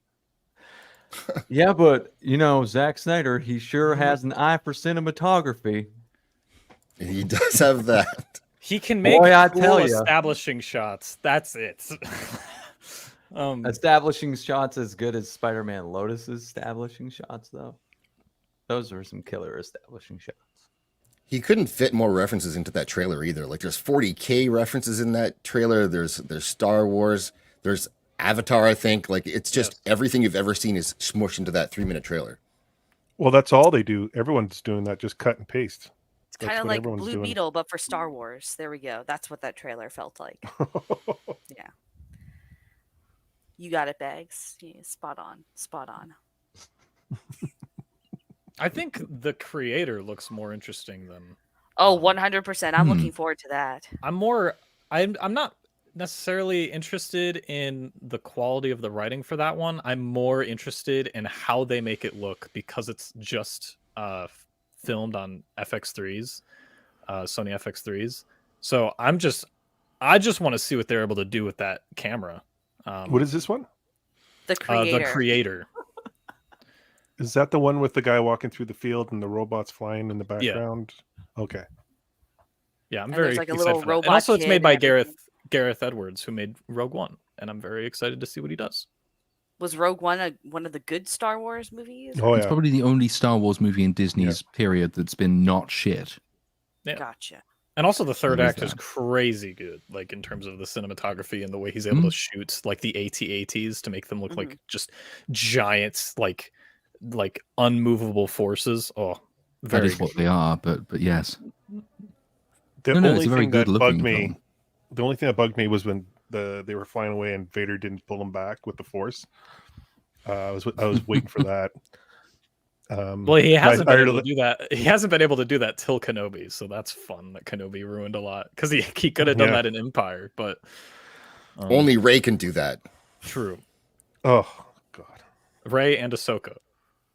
Yes, and Ahsoka. That's right. Girl power. Yeah. I feel like Ahsoka is one of those. I don't know, one of those characters where you recognize them, but you don't know who they are or their backstory. At least for like the Yeah, the past, which is fine. Like all she is Anakin's Padawan, and that's all she should be. And she's definitely a character who's overstayed her welcome. I feel like Rosario Dawson doesn't know anything about Ahsoka. Maybe Yeah. that's why her acting is so cardboard, actually. Hmm.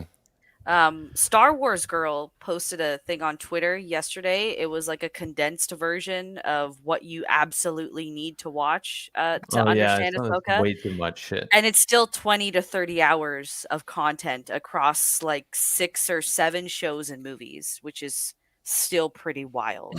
Bro, all you need to know, Ahsoka is the Padawan of Anakin Skywalker. She had green lightsabers, then she got blue ones, then she got white ones, then she should have died, and then she kept living for some reason because of time travel. That's all you need to know. There you go. Wow.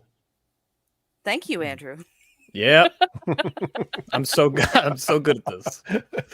I'm gonna make a TikTok just saying that. Well, you were so annoyed reviewing it with me, going over it again. It was just I could sense it from Oh yeah. from your place.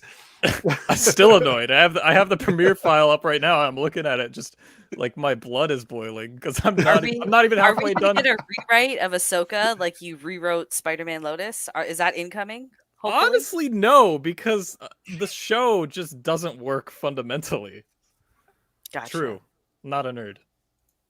Mm. Oh, I'm really interested to see how they shoot this film using these really old cameras, but I'm not a nerd. Is that your American accent?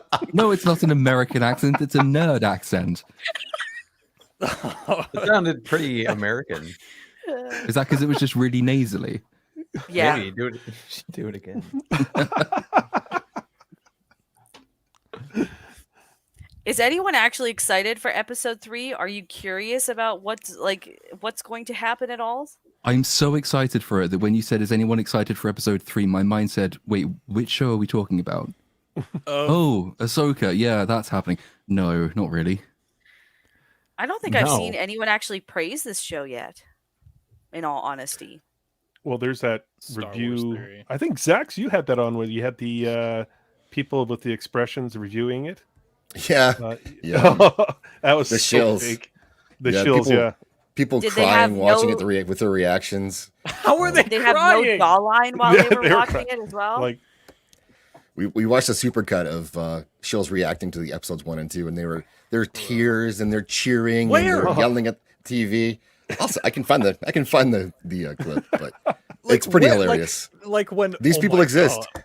Oh my They're god! reactors. Well, They watch it like- live, and it's like the Yeah. reactions to Kenobi when Obi-Wan said "Hello there" for like the first time in Episode 6, and it's like all the reactions are like, "Oh my god, he said the thing," and some people are crying. It's like, wow, like, man, these are Star Wars fans. These are who you're making content for. Look, they're React These are your content boys? producers, and they are reacting. I feel like we shouldn't complain about that, because at least they are reacting. You know what? oh, as opposed to some React videos are not reacting. They just hit the button and leave. Yo, excuse me, react to react to Ahsoka. See how that turns out.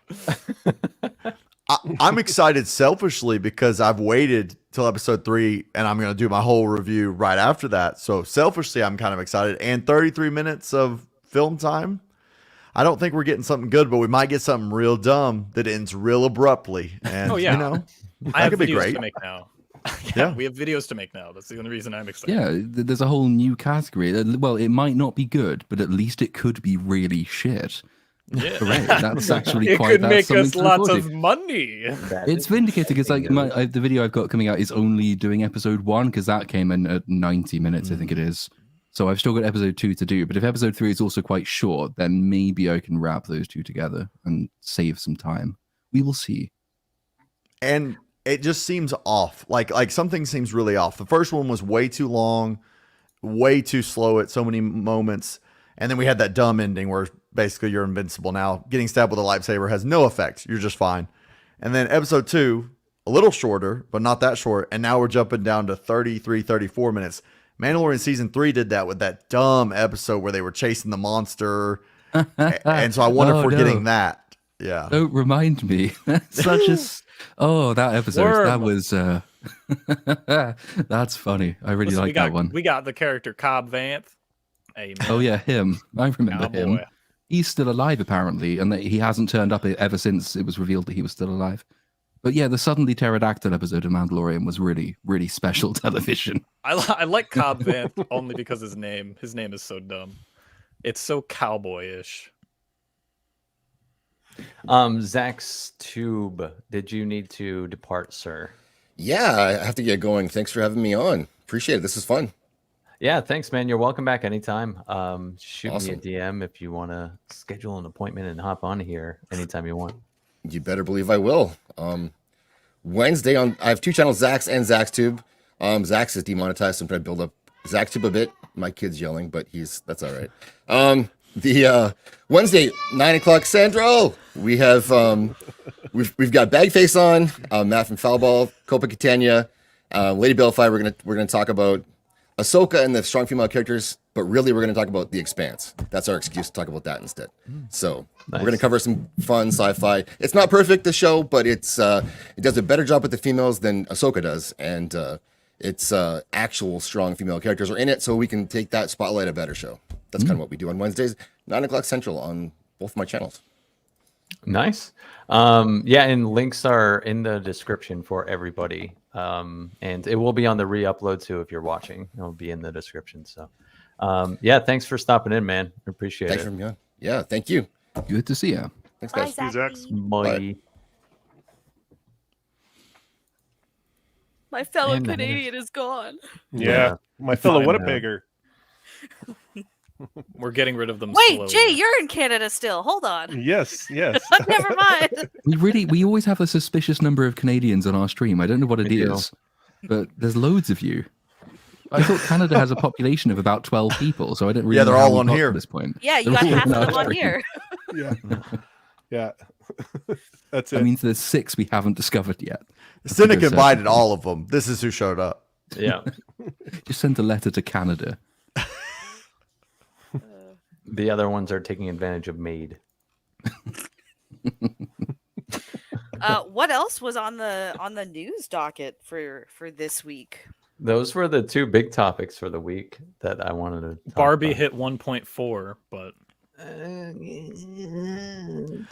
I want to see the real numbers. Like how many people saw it. Not this Dude, a lot inflation of jump. people saw it though. Like, Women- Oh, I for sure. I'm not think- saying that. Yeah, because Right. I was going to the theater, twice Bro, a week ish, and I stopped every at the- day I was there in July was just awful. Right. 'Cause But that fucking 1.4 pink billion everywhere. isn't like a 1.4 billion from 2012. They're trying to act like this is the best Warner Brothers thing. And I'm like, it is really great, but if we factor in inflation and higher ticket prices, there's a reason Yeah, they don't but- tell us how many people. Well, it passed. Look, let's be real with the numbers, right? It like one of the things was, oh, it made more than The Dark Knight, and people go to like, well, what about inflation? Like, well, Barbie's budget is lower than The Dark Knight's was in 2008. So, Oh it yeah, made it more- made was more either yeah, way. like it was Yeah. way more profitable. So like it just is what it is. It's a fucking market that I Yeah. didn't think was left untapped, but apparently Well, I Also, was there's a the other vicious side as thirst well. for this. There's another side to the higher ticket prices argument as well, which is that, well, actually, if you combine inflation and higher ticket prices and the cost of living squeeze, people have still flocked to see Barbie. So it's True. not as though people have a huge amount of disposable income, and yet they've chosen to spend it to see that. So yeah, there's no denying it's an incredibly popular film. But that's because women are a strange species, and that they like weird things, and they're not fully understandable to the male mind. I was at Walmart the other day, and then I was just getting things, and then I hear like middle schoolers singing "I'm Just Ken." So that's a new thing. You know what? If I'm Just Ken is the new Let It Go, I'm completely fine with that. I'll sing I'm Just Ken every day. I've Well, now and- talked to a suspicious amount of people that have seen Barbie 3 or more times willingly. I'll see it again. Willingly. I'll do it. Yeah. I had an entire conversation at a rave about Barbie 2 weeks ago, and it was it was an enlightening experience. Everyone- to say the That everyone's- sounds like an interesting story itself. Bro, everyone around her is Rave. going, and then you just hear. So what about Barbie? We just got into talking about films, and then he said that he went and saw Barbie with his girlfriend, and he's just like, "Oh, I really like." And then we got into this really intense debate about why he thought it was good and why I thought it was bad.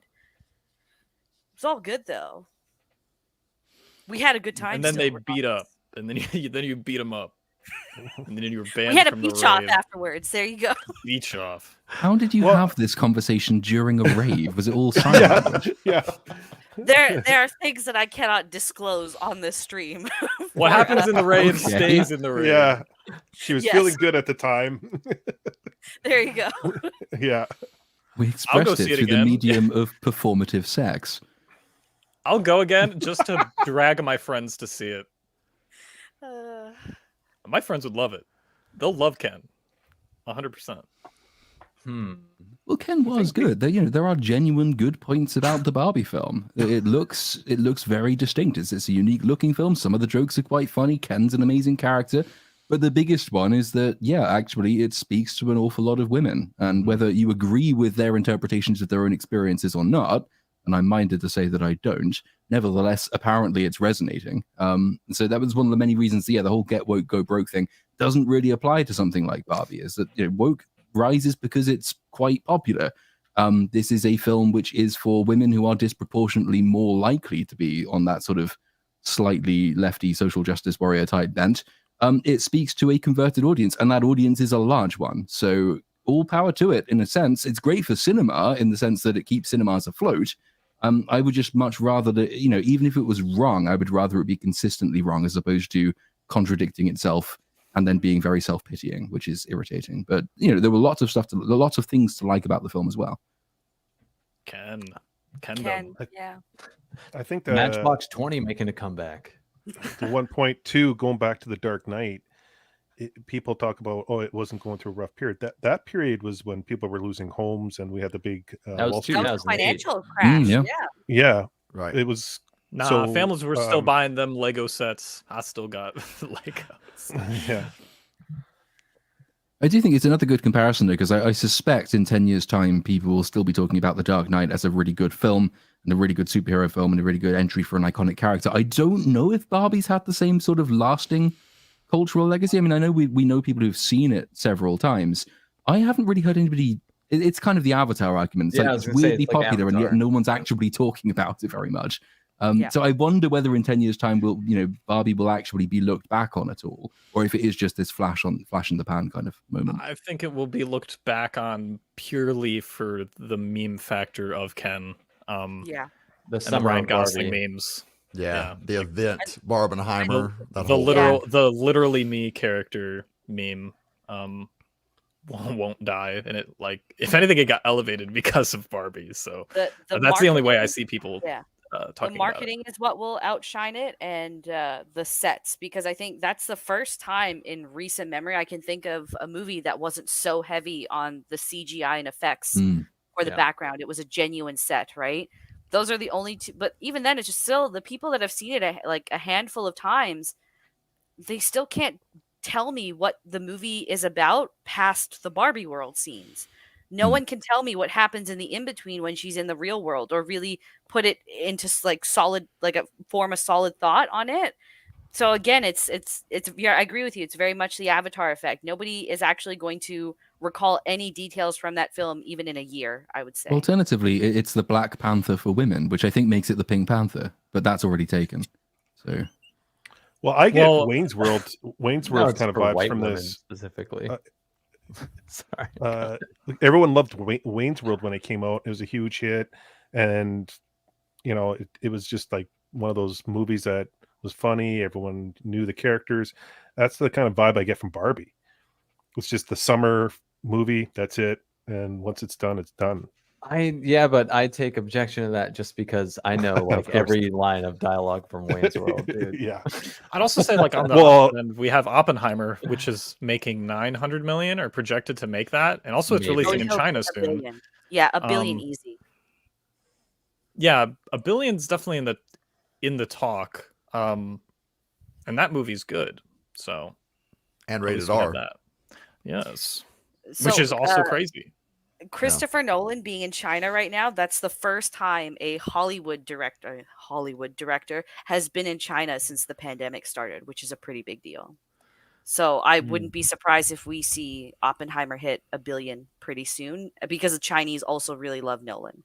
The Unless they Dark Knight, accidentally invited him and hate tried the to get Japanese. nuclear secrets, like they thought he actually knew what the nuclear program was like, and they're going to be really disappointed when Christopher Nolan turns up and says, "No, I'm just a filmmaker. I don't actually know how the bomb works." Oh man, Platoon, have you seen Oppenheimer yet? No, still assume not had no. time. This has been an insane few weeks. So I keep saying this week, hopefully, but this week is insanely busy. So it's not going to be this week. Maybe next week, hopefully. Dune isn't coming out Man, anymore, so there's an opportunity right I might, there. yeah, I'll Yay. watch Oppenheimer in the slot where I would once have been watching Dune. That will make There me you feel go. slightly better. And I'm with the chat, Jay. How dare you? To be fair, he was comparing like the cultural impact of both films, not both films. Yeah. Barbie's a masterpiece. What are you talking about? What do you mean? I To don't know. anyone who's in my Barbie video comment section, I am a massive Barbie fan. I don't know what you're talking about. I thought it was amazing. Is there any other topics to go over this week? Anything? The door's open. I did see that apparently they're looking to unionize now at Disney today. There was a 80% vote to unionize. VFX artists, yeah, 80% of them have. Oh shit! That's huge. That is huge. They're no longer slaves. Congratulations, guys. You'll be treated fairly. What's the next step now that they've all voted to unionize? Like what realistically is going to happen next? I don't know how unions work. Yeah, that's why I don't know what the next step is for this. That's why I'm asking. As I understand it, America has weird rules for unions. So it depends Yeah. on, I believe it depends on state in large part. So some states will have it that there is a de facto right to collective labor. Others will not. In a way, America has a more formalized union concept than we do in this country. And we basically invented the stupid fucking things. Then in this country, it's basically optional. Most companies will accept trade unions, and they're very long established and well established. And a lot of particularly public sector workers in any industry will be de facto part of a union. But there's no sort of codified guarantee that they will be, or that they must be, or that a company must accept the formation of a union. I think my guess for the states is that it will depend on a sort of a state by state basis, but there'll be a huge amount of pressure on any company to accept, even if there is no state requirement to accept the formation of a union. There'll be an immense amount of political and media pressure for them to do that, because just imagine the headlines if they say no. Evil, rapacious, capitalistic bastards are denying people the right to fair labor and to collective action. I don't think they're going to fare well from that kind of thing. They're Well, going to get it the- from both sides now, because they are Yeah. one side already doesn't like Disney, and now if they don't, this other side is going to it's just a firestorm right now if they don't just give in. And you've also got it's a terrible time in the sense that there is a political party in charge, which makes as a political slogan, unions built the middle class and the middle class built America. There's immense amount of political pressure, and the friends of Hollywood are the Democrats first and foremost. So I would be surprised if it didn't end up going through and the union forms. There might then be negotiations over precisely what the union demand is, and maybe a middle ground struck between the union's current wage demands and what is in any way feasible and realistic for the company. But it's hard to see them resisting that transformation even. Yeah, because That they're would be, automatically go on. protected if it's gone. Sorry, Oh, you're good. they'd be automatically protected because they voted in, right? So the Disney has no leg to stand on now. Right. That's what I was like. They're already. This is kind of just happening, and with the writer strike and actor strike, you figure they don't want this one to be a thing. I feel like this is whereas the actors and writers, they might be willing to stick it to them for a while, but when your VFX department gets behind on visual effects, that's years you're going to get behind. Your movies are going to be behind for so long. Like Snow White is done filming but not done editing. So if you stop, I just feel like they won't let that happen. I feel like they will give in or the studios will, at least Disney. I don't know about the rest of them, but I know Sony animators were unionizing. oh, okay. That was a while back, though. I think that's still going through. I don't know yet. But there are massive and quite important trade-offs, even if you buy the argument, which is a tenable argument, that the way VFX artists in particular are treated is pretty abhorrent, and yeah, they are overworked, and probably many of them are underpaid, therefore something should be done about that. There are trade-offs to all of these decisions. So let's say, yes, the premise is accepted, the union is formed, and it becomes the industry standard that VFX artists working for studios must be unionized. Well, who can afford to pay union wages, and who can afford to pay union dues, and who can afford to support the demands a union might make? Disney, Apple, Universal, Warner, all of the big established companies. So while it's not good for them, they will lose money by definition if the wage demand is even halfway accepted. Smaller studios, which may find themselves also obliged to accept unionization going forward, will not be able to do it because they cannot afford it. So if you actually want to see a pretty healthy breakup of the studio monopoly system in Hollywood, unionization isn't necessarily the best thing for it. It might not make too much of an impact either way, but I can't really see it helping the situation, because this is the thing that unions always do. Unions privilege people who are already unions, and they privilege companies which can afford to support and sustain union staff. And other companies, smaller companies, startups, new entrants into a market, do not have that kind of financial capital on hand.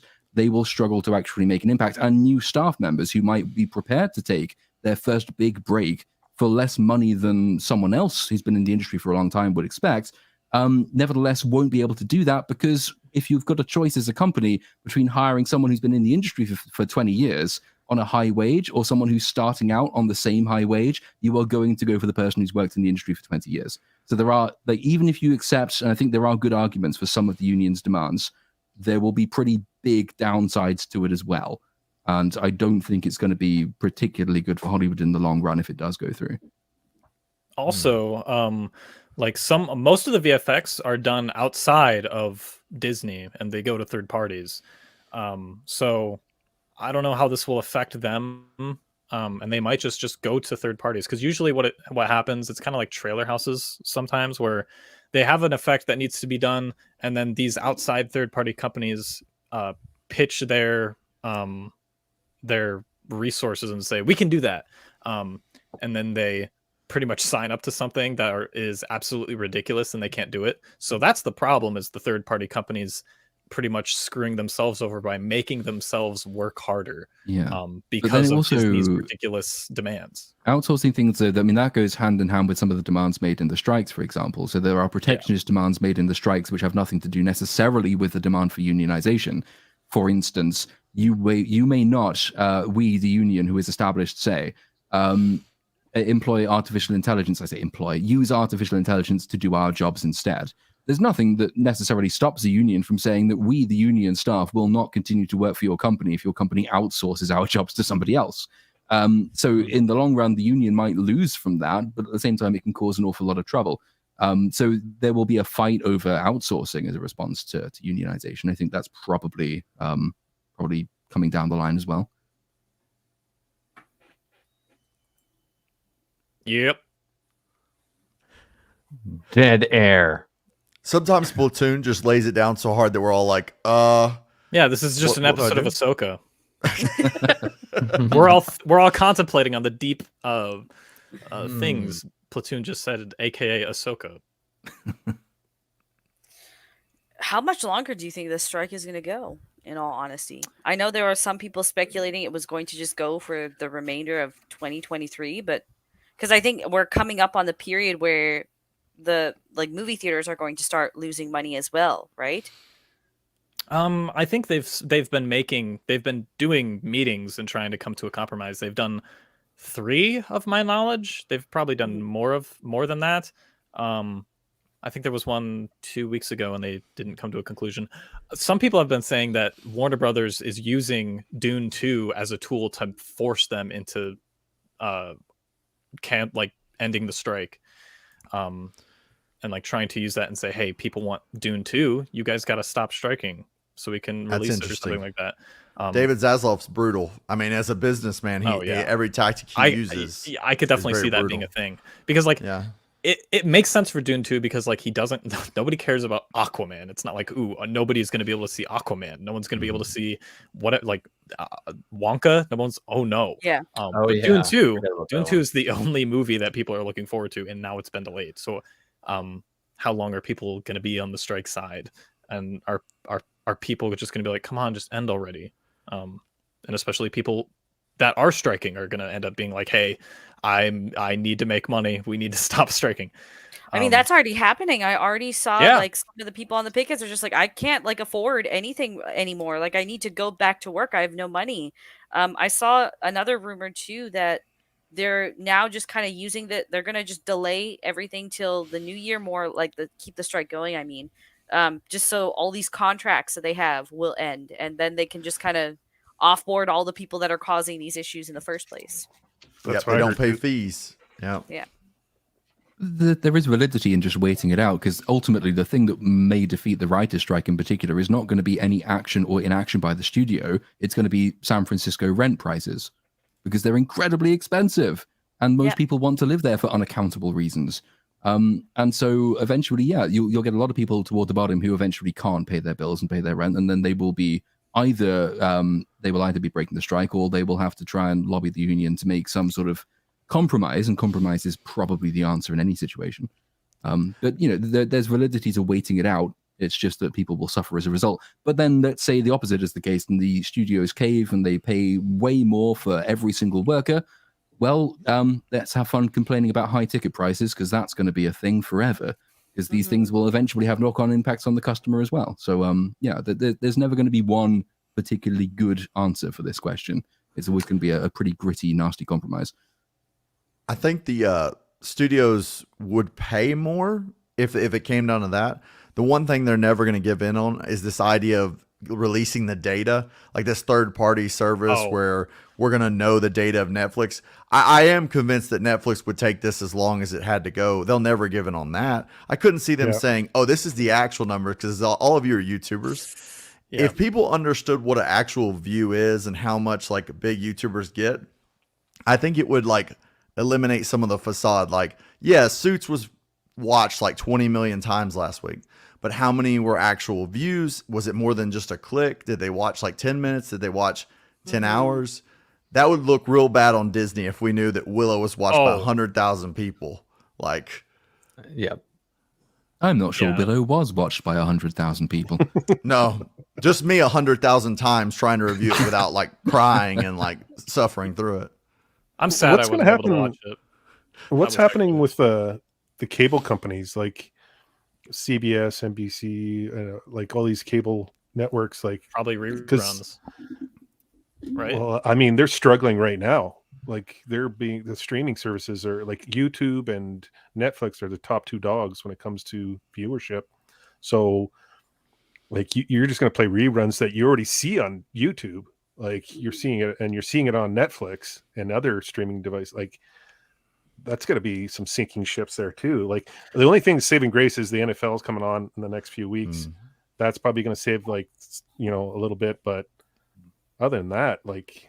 But then cable has access to, cable can go for unscripted shows. It can increase the number of unscripted shows. There are other relatively short production time things and live shows and things that cable can do in a way that streaming services maybe struggle to replicate.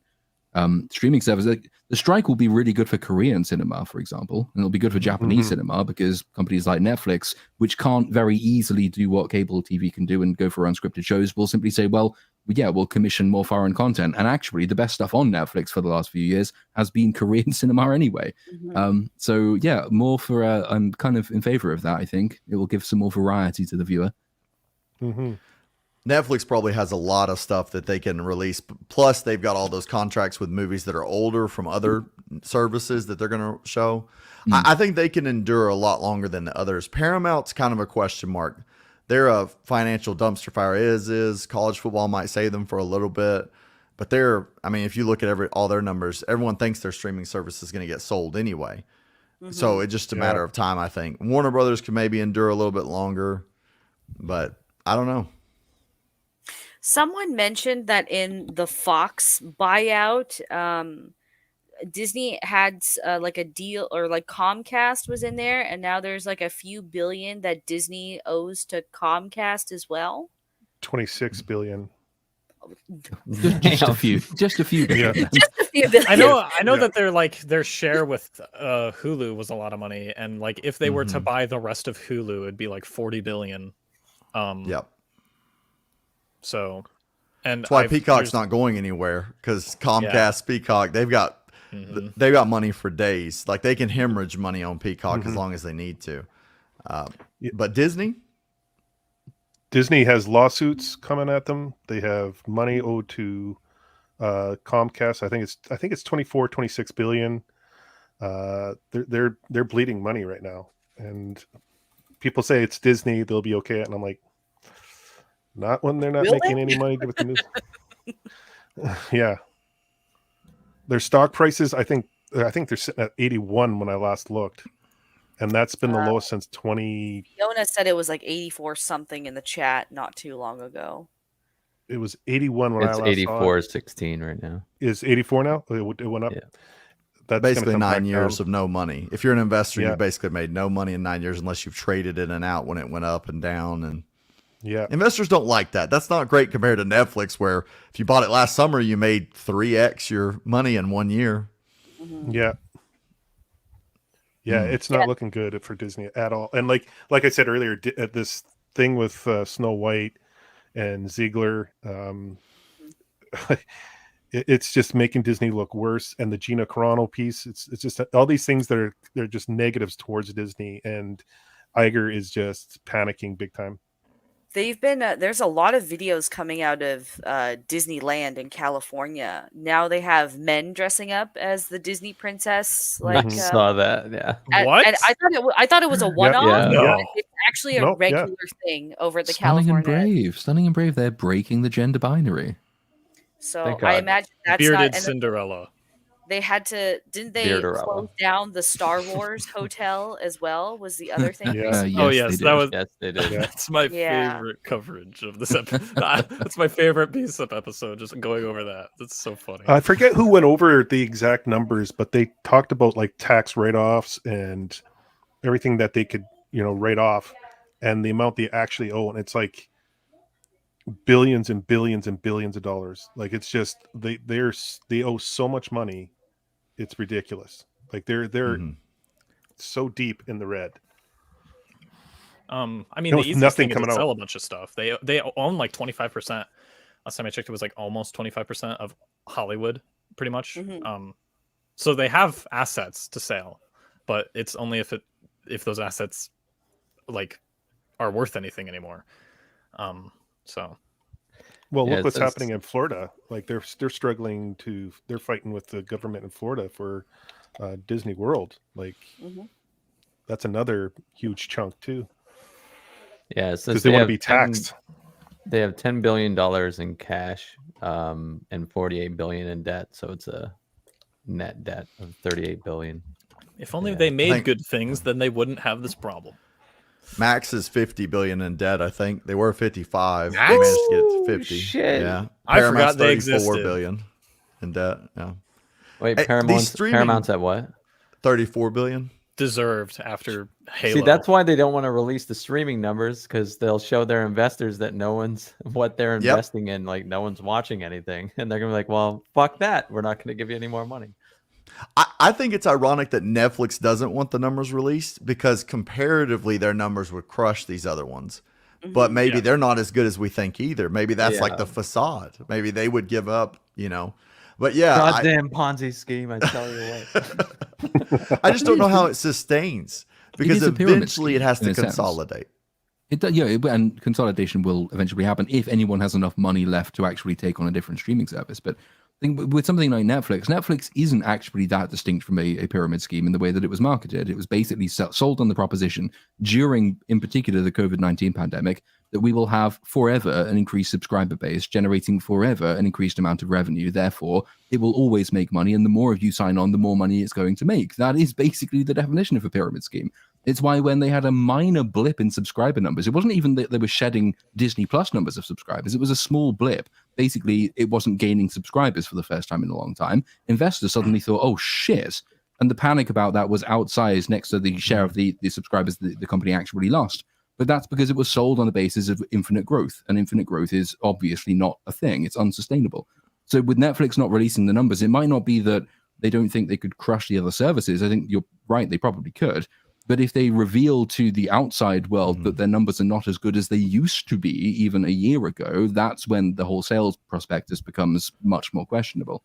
But Netflix will look at cheaper ways of doing content. Netflix is also looking at introducing ad packages as well. A lot of these streaming companies are basically trying to replicate cable at this point. And Netflix has, immense banks of fairly cheaply obtainable old content, which is probably more popular than its new stuff. And it's certainly much cheaper to get hold of. So streaming is it might not be consolidation yet, but the first step before consolidation is probably a shift in streaming away from mass-produced original content to much more just, this is a bank of all your favorite shit.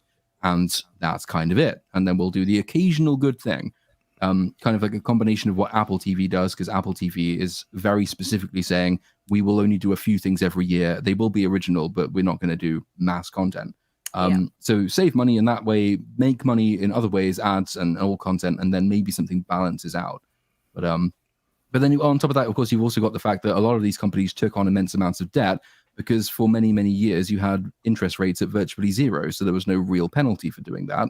And now that's changing. So they're all being fucked by the same economic headwinds as everybody else is, because they don't employ people who remember the last financial crisis because they're stupid. And that's why I wonder if ultimately Apple will get somebody. I don't think they'll get Disney, but I think they could get Paramount very easily. And I think people will be like, oh, well, who cares? Paramount's not that big of a deal right now. And Apple could buy them in cash and no one would ever bat an eye. I don't know if they should do that. Maybe but they'll could. remake Halo and make it good. Better budget, that's for sure. They could give it a little bit more money. Not that was the problem. There was a lot of problems with that show, but that was a rumor. Oh, sorry. Go ahead. No, go ahead. I was just going to say that would be good timing for Apple because they announced earlier this year that they're looking to break into the movie industry and they are investing money to get that started. So that's the rumor. Yeah. Because Apple was, and I mentioned this last time I was on here, and you guys kind of shut it down with Apple buying Disney. And that's the strong rumor floating around out there right now. Of Apple lurking around in at least Lucasfilm, at least. I think someone did some. Yeah, it costs like 196 billion. I think cash. If it was like what was that deal back in Time Warner deal back in the late 90s or whatever, they were trying to math out if it's possible.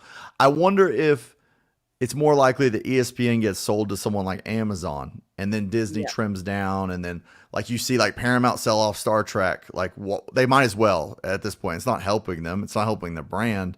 I wonder if we're going to start to see the shedding of some of these like properties. Like I don't think they'll sell Star Wars just because of the theme park stuff, but they could license some stuff. Yeah. Temporarily. Yeah. I don't they're think starting to do that with the Marvel stuff. So because they're licensing out Miss Marvel, I think it is for I can't remember which network. Oh yeah, yeah, it's coming to I think actually next month in September. One of the networks in preparation for the Marvels, I imagine. Disney should have stayed partnered with Netflix and not gone against them. Like those Marvel Netflix shows were really popular. It helps the Marvel brand. It helped Disney, and now they're trying to go toe to toe, and Netflix will just outspend them. Because it's 19 billion or whatever a year on content. But like Platoon said, it's the South Korean content. It's the documentaries. Like how many people are going to watch Wednesday season 2? More than watch Disney Plus the whole time it's ever existed, I guess, on the first day. Yeah, probably. Yeah. And also like Netflix just knew what they were doing with those Marvel shows. Like Daredevil is probably the best superhero show probably in existence. It's like, it's really good. And like the best thing Disney's made since is like Hawkeye, but that pales in comparison to like the quality of the writing in Daredevil. So it's like you're going toe to toe with someone who's already made like the creme de la creme of superhero stuff. So it's like what just join him at this point. You can't beat him. I'd love to know how much Netflix made on Squid Games. Like they must have made a killing. an astronomical number. The viewership numbers on that are crazy if you look at it, like in terms of like compared to other streamers as a whole. And you know, Amazon has like streaming accounts, but we all know it's just the delivery. Like they have all these subs, but how many of those are watching the content? So with Rings of Power, that was the big thing. You have 300 million subs. How many people were watching Rings of Power actually? And it kept lowering. It went from like Especially 20 after million to episode 3, because episode 3 was a drop off. I dropped off after episode 3. I just did not care. So like I just watch Platoon videos to catch up on. I don't think my reviews go beyond episode 3. They will eventually. All the people who keep piling onto my freaking comments. Any given video I do on any topic, there will be a sizable number of people in the comment section saying, "When's the next Rings of Power video coming out?" I've already said. I'm gonna start doing that too. I will finish it before Mauler finishes Game of Thrones, which gives me until the end of time to do it. Well, that's true. Good. The rough plan is to finish it before season 2 launches next year. So within a year, there will be more Rings of Power stuff. But it was a pointless. Well, it's questionable whether it was a pointless endeavor, spending that much money on such a marquee production that really only generated bad faith and negativity. The idea was, obviously, with Amazon, that in the long run, this will drive massive subscriber growth and most people will stay for other reasons. Amazon's streaming service is really just a gateway into its much broader business, which gives you so much that actually you don't even need to stick around for Prime because you can just, fuck off, because you can just, you can just keep people. You can just keep monetizing people by going for Amazon Prime. But it's the thing I think which does weigh against the suggestion that Apple, for example, will make a big splashy move like buying Disney. Is that Apple doesn't have a very easy way to transfer that into consistent revenue for any other service. And Apple's been building itself reasonably successfully so far by taking a relatively muted approach. 1 or 2 original productions, nothing too splashy. Some of which have been good, like Tetris, some of which have been shit, like Foundation. But it does seem to be making a very clear divide between its media empire and its rest of business empire. So it's not like Amazon. Amazon would, I think, be more likely to buy Disney than Apple, just because Amazon makes bad decisions like that. So I can see them doing it. Did you just say Tetris was shit on Apple? No, I said Tetris was good and Foundation was shit. Tetris was really good. Tetris is one of my favorite films of the year, actually. It's a surprisingly good film. Well, have you watched Silo? That series Silo? Silo was actually quite good. I didn't mind Silo. I thought I love Silo. I thought it was great. But that's the thing is Apple, to the extent anything has been good on streaming TV, it does tend to be Apple at the moment. Silo, really strong start. I thought really lagged in the middle and kind of improved at the end. So for overall, it was pretty okay. Tetris was really good. Unfortunately, they're big. I think Foundation is their biggest original production, and that is absolutely abysmal. So it's still a bit of a mixed bag, but it's doing some good stuff, which is better than Disney, which is doing no good stuff. Too. Looking forward to that. Well, like I hear, like Netflix is when's Squid Games 2 coming out? It's I think next year. That's happening. Is it? Yeah, it's happening. Yeah, and that's gonna capitalize like big time with all the delays. Didn't the lead actor get paid very little for season 1, but now it's so successful he turned around and said, "I want $100 million, please." Of course, that's what you do. That's how that works. If you survive Squid Games.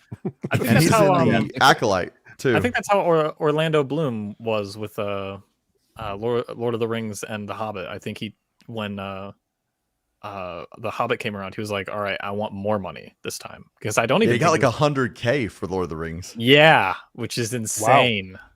Wow. So he said he would do it again though, because he said after that it was just like, oh yeah, it's an opportunity. So yeah, true. Yeah. Yeah, I mean, nobody looked at Orlando Bloom in Lord of the Rings and thought, yes, that person is an actor. But it got him lots more work. So good on him. Legolas is really just there to be cool and look pretty, but he really does not act at all. No, he doesn't. Nope. He got Pirates of the Caribbean out of that. He looks cool though. He shoots people while he's riding a shield. Oh yeah. And shoots an elephant. Yeah, that's the only bit of any of those 3 films really that I look at and think, not really, not a fan too much. At least it pays off a joke. It's not unearned. It's just a bit too It only silly. counts as 1.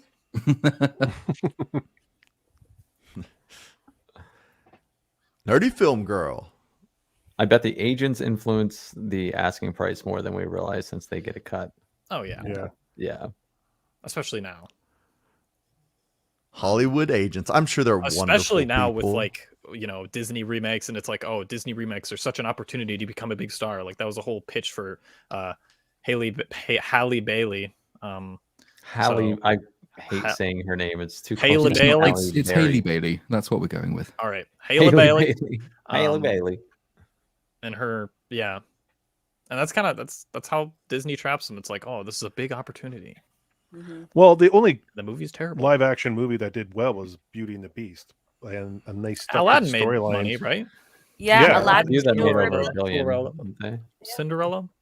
Didn't Aladdin was Little horrible, Mermaid though. make money in the long term? No, it No. didn't. No. Well, the thing is, like, those movies are advertising for the toys, more than the actual movie, right? So they probably made a bunch of money off of people going back and probably seeing the original movie or just the toys. I bet Little Mermaid toys spiked. No, Either the toys- black or white version. the toys are stagnant. Like they're actually losing money Really? on toys. Yeah, Yes, nobody the wants to starts- buy a black mermaid. That's why they. Well, I want feel like- actual, you know. I feel like they would make original. I would feel like they would make the original cartoon, right? Or Well, at the least- No, Star Star- Wars toys too. The Star Wars toys, Well, like they're Star Wars. Well, Star Wars, I can speak to Lego because I know Lego. I don't know any of the other. You have the Toy world's brands that biggest makes- collection of BB-8s. Don't play us with this. All I of only do Lego So- shit. So, That's why I can't So- find one. He's got all of them. so Lego has been shifting from making like sequel era Lego sets because those don't make money, to making like prequel and OT era Lego sets because those make money. Like they made a Republic era gunship recently. That's Those been are cool. flying off this. Those are flying off the shelves. People are buying those. They made a new Ghost set for Star Wars Rebels and the Ahsoka show. It looks really cool, and also that's flying off the shelves.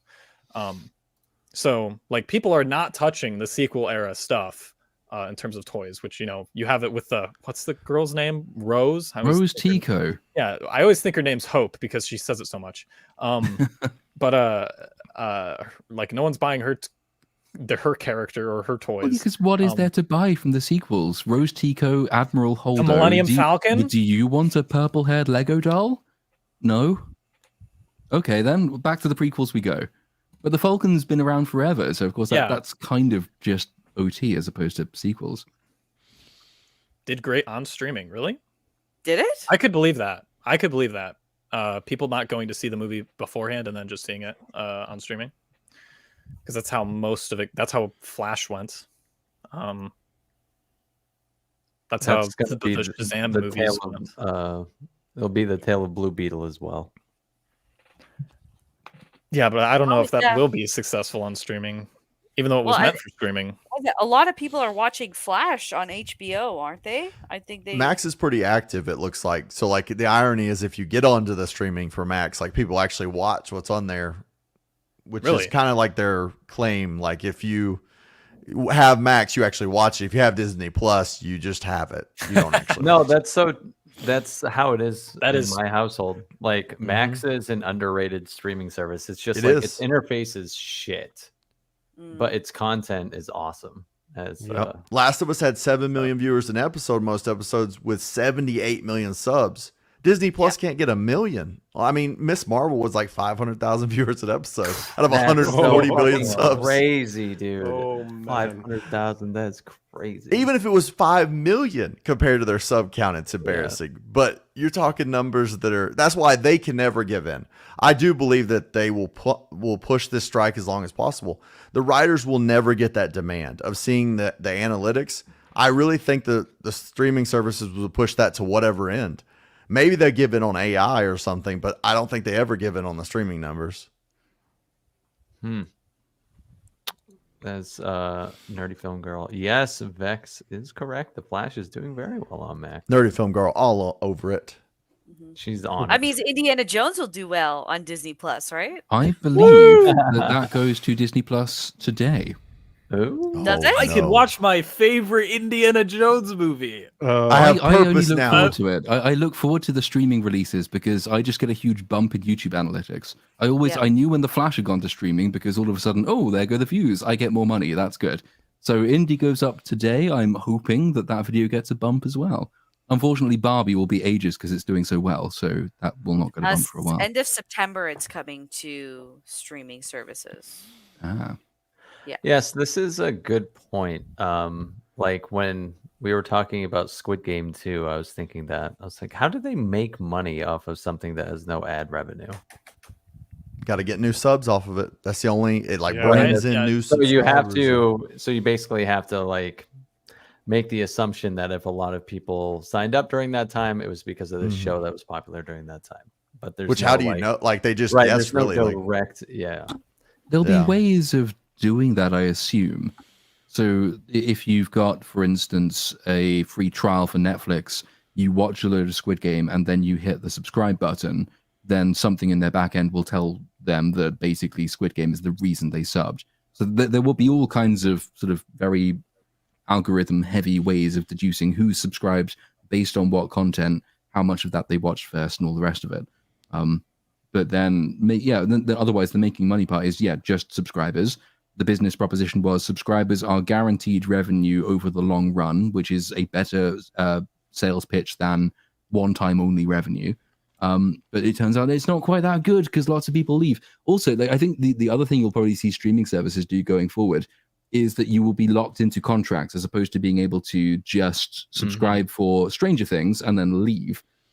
They will do much, again, like what cable TV does and say, well, you can get 6 months of Netflix with ads and you can leave after 6 months, but you cannot just buy it for the month that Squid Game comes out and then leave again because that's, again, hard to make money from. It's so funny that that'll just be cable. this is gonna be Does cable. It's a Just new gonna- way of doing the same old shit. Just wait for Yeah. live sports there, and then you're good. It'll be news and live sports on Netflix, and Live then sports it's is the the same only thing. reason I even consider getting TV every year because I can just like find a bootleg stream, but like ads will pop up all the time and ruin the whole thing. Mhm.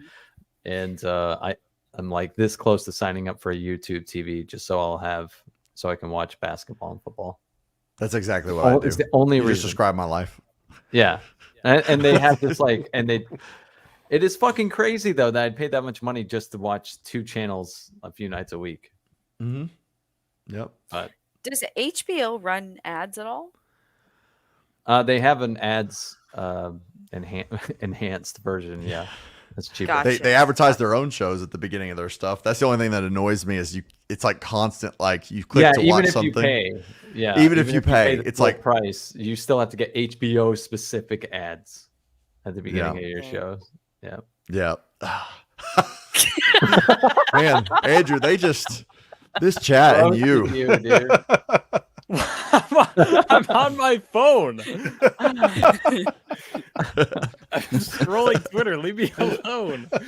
Jesus Christ. I was gonna say, don't so if they're running ads that aren't just for their HBO stuff, isn't that a good thing then that people are using the app? Because I know a lot of people are, at least a lot of people I've talked to are downgrading the apps that they already have because of the ad tiers and stuff. Like my parents finally canceled Netflix because they're like, this is ridiculous. Why am I paying $20 a month for Netflix with ads?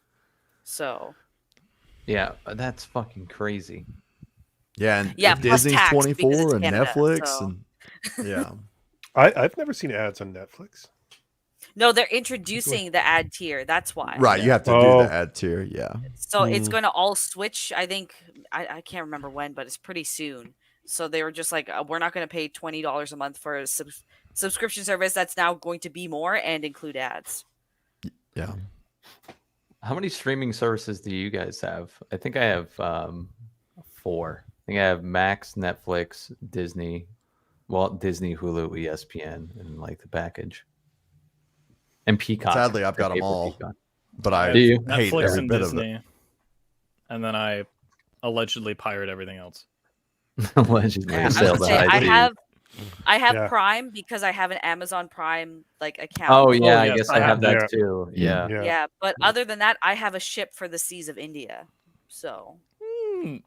Nice. I think I've got Prime, Disney, and Apple. I think, and also a ship. So yeah. Yar. Yeah, I kept them all just because of the editing. Like that's the only reason. Like, there's not really anything I watch on several of them, but occasionally I'll be like, I want to use this clip or whatever, unless it's Paramount, because if you do that, that's the end of time. But you know, just to have them. But honestly, how many do I watch? I watch Max. Actually, I actually think it's a good streaming service. Probably underrated in some regard, but I don't know. Is it all worth the money though? I think that's the real question. Like, what we're getting up there now, where it's like, what is it, $200? I might be paying a month for all these. Yeah, that's what's fucking crazy. Because I remember thinking, like 15, 20 years ago, it's like, oh, you won't have a cable bill anymore, and it was fine to pay for Netflix because it was like $10. And now to like have access to everything that you'd have in one spot when you had cable, it's costs you like double what cable used to, and you have to go through all kinds of different apps. Yep. Yeah. I have a one-stop shop kind of little deal here, so that's how I have my setup. It's like packaged together, or Yeah, and I'm not going to mention how I do it, but you're selling the high seas, my friend. Yes, Blackbeard out there doing the. yes, I am. I have Tubi, but Tubi's free, so Tubi's been Tubi. pretty lit though lately. A lot of people Yeah, talk it about has Tubi. been. Is it good? Yeah, I like it's it. worth it. Like, I Okay. mean, there's still ads on it, so if you're okay watching a 30-second ad here and there, it's great. There's a lot of content. All of the Gordon Ramsay shows are on there too, so I've been binging those lately. But Hell yeah, yeah. they had some I know in the States they had some HBO stuff on there. But like unknown movies, big movies, a lot of TV shows as well. Tubi's fucking great. Horror Recommend it movies, a for lot of sure. horror movies. Yeah. And the I watched, library is infinitely bigger than all these other services that you're paying money for. I watched the class of 1984 the other night. I'm like, oh boy, this is not what it was like when I was a kid. Not everything's timeless. Is that what you're saying? Yeah, pretty much. I was looking for a movie on any streaming service earlier today, and it was just nowhere to be found. It was a Godzilla movie, so but like a deep cut. And it was the one time in a long time where I felt vindicated sailing the high seas to get something, because it's like, you fucking made me do this, like, because I couldn't find it anywhere. I felt so justified in what I was doing. See, I'm It's looking for Godzilla Old 1985. Boy. Oh, I'm looking for Old Boy, the original Old Boy movie, and I can't find it anywhere. Oh, you gotta sail the high seas. Yeah. You got to do it, and you'll feel justified. I'm telling you. I'm the captain of the ship now. Yeah, like you forced my hand. Like I was trying to do it legally, and look what you've done now. Any other topics to cover today, though? Andrew has a few in mind. I think he looks like he's thinking. Huh? No. Oh, okay. No, he was just braiding his empty. pubes. He wasn't thinking. Vex, anything from the world of gaming we should be aware of? I mean, more Starfield details are coming out. That's about it. When is that coming out? Is that coming out Christmas, or is that September 6th? But I can't wait to I can't wait to be found afraid. it. August 31st is when, if you bought the premium edition or whatever, you get it a week early. But hold on, I'm trying to think gaming news. What did happen in the gaming? Oh, one of the lead writers from Rockstar left the company earlier this week. That's pretty interesting to me, at least. I think that's it. Any reasons really for big. leaving, or just retiring? No, like he straight up left after 25 years. He announced it on LinkedIn. He said that he's not leaving the industry yet, so I don't know what's going on, but Rockstar has been losing a lot of big head honchos in the last 5-6 years, which is interesting. So, yeah, that's about it. Yeah. This is the only gaming news I'm aware of because it's gone. Oh, but never mind. Armored Core 6 came out. I was downloading it before the stream, and then my internet bugged out, so I stopped your- downloading it during the On stream. your laptop? And I will be downloading. No, I've got it on the PS5 because I would get it on the Oh, PC, that's except right. the PC is going back to the shop because it's still broken. So Wait, on it the came PS5. back and then it's still broken? No, it just hasn't gone yet because it needs a special Oh. box, and I didn't have one, so I Oh. had to buy a box. But Armored Core 6 is good because Transformers is shit and Gundam is better, but the closest we're gonna get in games is Armored Core. So Listen, I can will Gundam be- turn into cars? I don't think so. that's what makes them better. No. They turn into jet planes sometimes. But Bumblebee turns into a bug. It's cute. Yeah, It's- dude. Lame. You're lame. Whoa, Optimus come on, is a- guys. Well, settle down. Break it up. This is why Optimus I get Prime was a invited. gorilla. True, there was a monkey. How can you not like And the there were monkey? Dinobots. Yeah, that one just List- sounds like all the reasons I don't like Transformers. And then- You know, you go. And then Optimus Prime said, "Help me save the people, or I will kill you." Now die. And he said, "I'm coming me at some your point," face. and yeah. Give me your face. Give me your What the cum. fuck? Or wait, Give not me- face. I'm coming. Script? Where is it? I'm coming. Can we list the top 5 Zack Snyder movies? I don't know if I could list 5 Zack Dawn of Snyder the I movies. don't Dead. know if I can list one. I'm going Dawn of the Dead can't- one. I'll give you I don't Dawn think I of the can name Dead. a good one. Yeah, Dawn of the Dead was Dead. I okay. don't- I haven't seen Dawn of the Dead. Watchmen. I forget that like. was James Gunn with him too. Like James Yeah, Gunn James wrote that. Gunn. too. Really? Right? Yeah. Yeah. So him directing someone else's script before he got access to slow-mo and a green screen. Did he write 300 or did someone else write 300? That's Frank Miller. Yeah, no. Oh, so he David Goyer, I think, helped write the script because obviously, Okay. Okay. Maybe he is just needs to someone that would've direct. helped write that. No, I think he's Even just then, I terrible. don't really know. like 300 very much. 300 Yeah. is just Thank wanky. you. It's overrated, and also Watchmen is overrated. Yeah, I wasn't I a fan. don't like No. Watchmen. Oh, this is. I don't know I if will he's listening. Watchmen but a as close like a friend movie of is mine- terrible, and then like as an adaptation, it's terrible. Yeah, I thought it was. I'll correct myself. It's not terrible. It's adaptation. just incredibly mid. Yeah, it was an okay adaptation. I'll give it that. But yeah, it just has Zack Snyder's fingerprints all over it, unfortunately. Slow mo. I liked We love Watchmen. this. I doubt he's Uh, listening, but a friend of mine said we were talking our top 10 favorite movies ever, and he took like a day and came with his list, and on it was fucking Watchmen. Wow. Oh, it's not top 10. No. He no, said no, it's no. in his top 10 No. favorite movies of all time. And I trust you will now tell know. us that he's no longer your friend. Yeah. He Yes, is, there we He's go. been shot. but it. You know what I told him? I was like, it makes sense that you like that movie. That's such an insult. At least You he look said like the kind favorite of movies. person who would enjoy the Snyder cut. Yeah. He does, unironically. Oh God. No. Yep. Why are you friends with him? Childhood friends. It just is what it is. I He's hate gonna that get Army so of the fucking Dead mad movie if he too. listens to me, so I'm not saying your name, buddy. Sorry to interrupt you, Bone Bridger. No, I was just gonna say that my least favorite has to be that Army of the Dead Netflix movie. I really hate that movie, and I love Me zombie too. movies, but that whatever that was, I don't know that I hate that movie.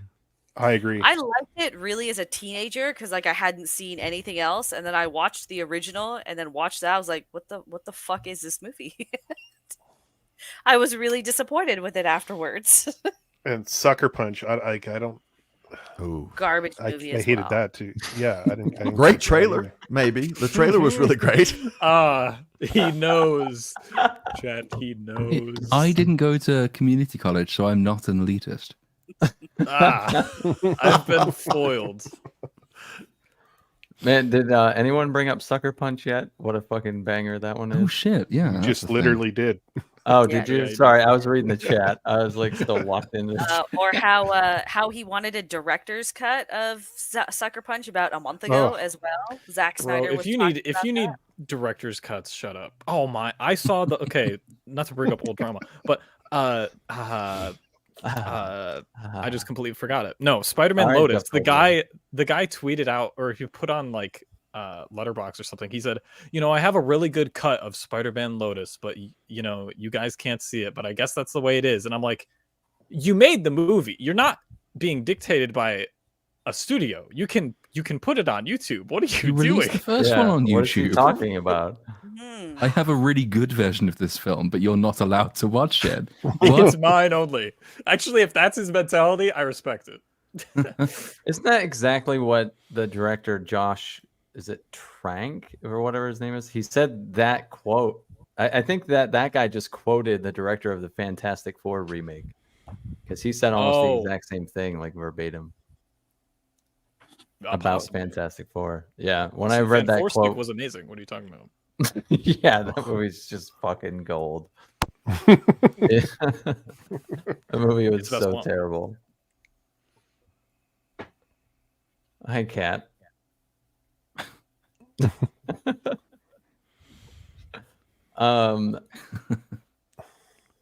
Shall we move to super chats? Why not? Why not? Why not? We have some super chats, starting with Who Done It for a.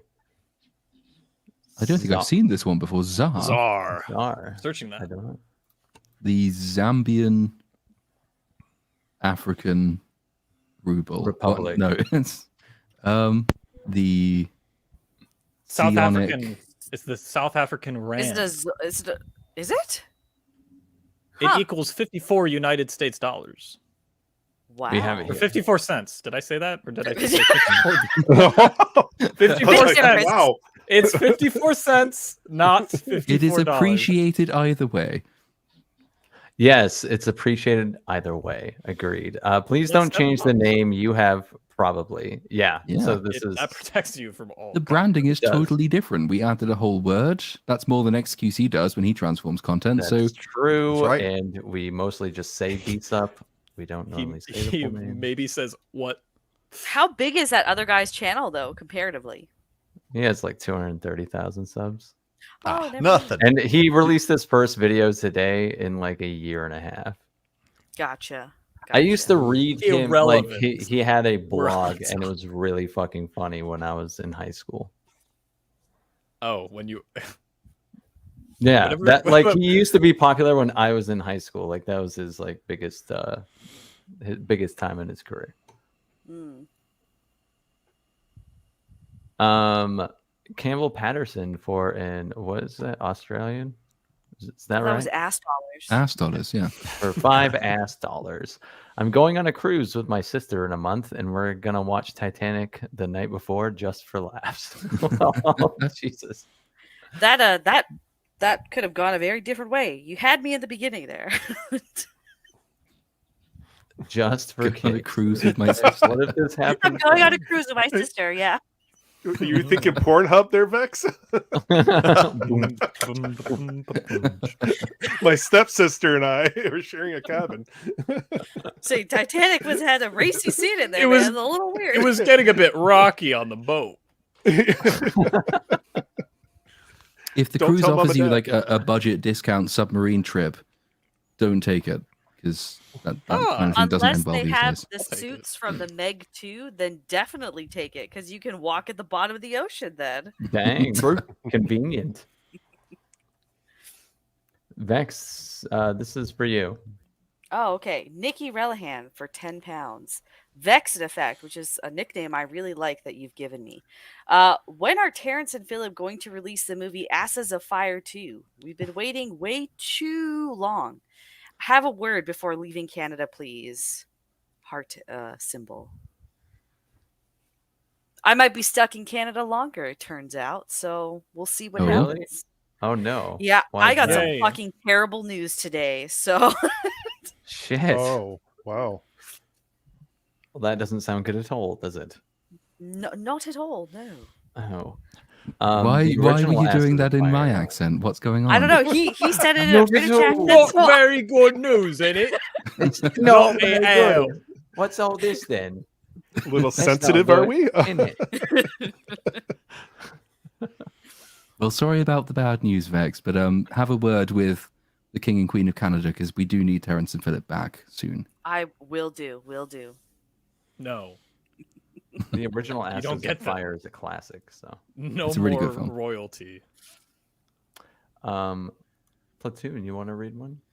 I can, from Jonathan Frost for $10. Nerd Cookies YouTube channel has a new video that makes a good argument for why Dune 2 is delayed. I recommend watching. I think you mentioned that on Twitter, so I have it bookmarked, so I shall be watching it after this. Mm. I'm gonna find that as well, actually. Jonathan Frost, a member for 2 months. I don't identify as Jedi, but I am Force curious. I hate that that's a thing. Because like, because Elaborate. Yeah. yes, I'm force phobic. No, but like when Ahsoka originally left the Jedi Order, it wasn't because she wasn't a Jedi anymore. It was because she didn't believe in what the Jedi Order stood for. So she left, and people take that as, oh, she doesn't want to be a Jedi anymore. And then they address that in season 6, and she goes on an arc. It's a stupidly written arc, but the character arc is there, where she's told, yeah, you may not be a Jedi, but you are what the Jedi should be, and like the symbol of hope, and actual keepers of the peace, and not generals of giant armies. And then like Dave Filoni and like a bunch of people after Rebels came out, and they're like, oh, there's more things than just Jedi and Sith, and it's like, ooh, there's gray Jedi. It's like, stop talking, please. It's just stupid.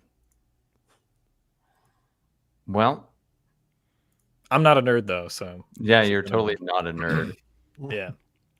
And thanks for being a member for 2 months too. Yeah, memberships are open, and you get like cool things to use in live chat, and also early access to videos. Oh, do you I do post- early access? Because I've never I done do. that. My members are very poorly served on my channel. Wow, dude, step your game up. I was just about to Nobody say, nobody become a member of Platoon. anyone in the channel. chat who is a Everyone member, unionize. We want more. anyone in the chat who's a member, you can comment anywhere and I can see it. If you have any suggestions of additional things that you'd like to see as a member. So, next is Taker 610 for $2. American dollars, damn it. The fall, not the lightsaber, killed Han Solo. I think that's correct. True. It's the only way. Only Yeah. way. Mhm. We've seen too many things that suggest you can die from a lightsaber in the gut. Is he dead though? That's the question. I don't know. Stop. Darth Maul fell. Because he survived. comes back as a memory ghost to Darth Maul was forgive. the worst Oh, thing to yeah. happen to Kind Star of, Wars. my God, that fucking scene. Every time, like, I don't very often think about the Rise of Skywalker, but just sometimes something comes up and I remember some Force Ghost. absolute bullshit about it. That has to be one of the bigger ones, I think. It's less remarked upon, but the fact that he comes back in a universe with Force Ghosts, a man comes back as a not Force Ghost, but as a memory, and tells the son who killed him, I don't really care too much that you killed me, son. Kylo Ren forgives himself for murdering his own father. What a bell end. That's not how films are supposed to work, but well done, JJ. That's how it works now. JJ is a masterpiece. Vex, you want to read Nerdy Film Girl's comment? I think that's for Bone Bridger, though. Oh, is it? I didn't. I I think see a she's just yay. saying hello. We're close. Oh. We're tied on Okay. the YouTubes, so she's just saying hey. Hey, no, do film girl, Gotcha. by the way. Watched Brando's On the Waterfront last night. All of John Wick had to be heavily inspired for sure. Any thoughts on that? Also, yay at the Bone Bridger clinking champagne glasses. Mm. Clink. I have not seen this movie, so no comments, unfortunately. Yeah, I for whatever reason, On the Waterfront's one of those movies that I just never caught, even though I feel really ashamed as a cinephile to have not seen On the Waterfront of all movies. But I'll have to watch it at some point. Now I'm gonna watch out for John Wick references. I highlighted this one. Melvin Deeply, a Latino slant would be a good guest to have on. If Melvin's suggesting it, then I will definitely check out his channel. He's got some good stuff. Someone recommended him when Blue Beetle just came out, and his stuff is pretty good. I recommend Oh, it okay. too. Yeah, Yeah. I'll put it in my search so that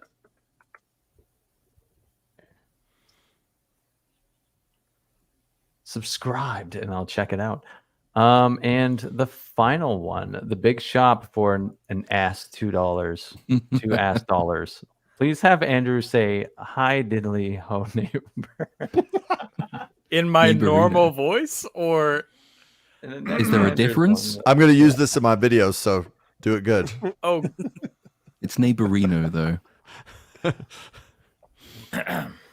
hi diddly who, neighbor? Ho. Hi diddly Ho. Hi diddly, Hi diddly ho, ho. neighbor. Neighborino. Hi diddly ho, neighborino. Mm-hmm. Those braids must be a little too tight there, Andrew. You gotta like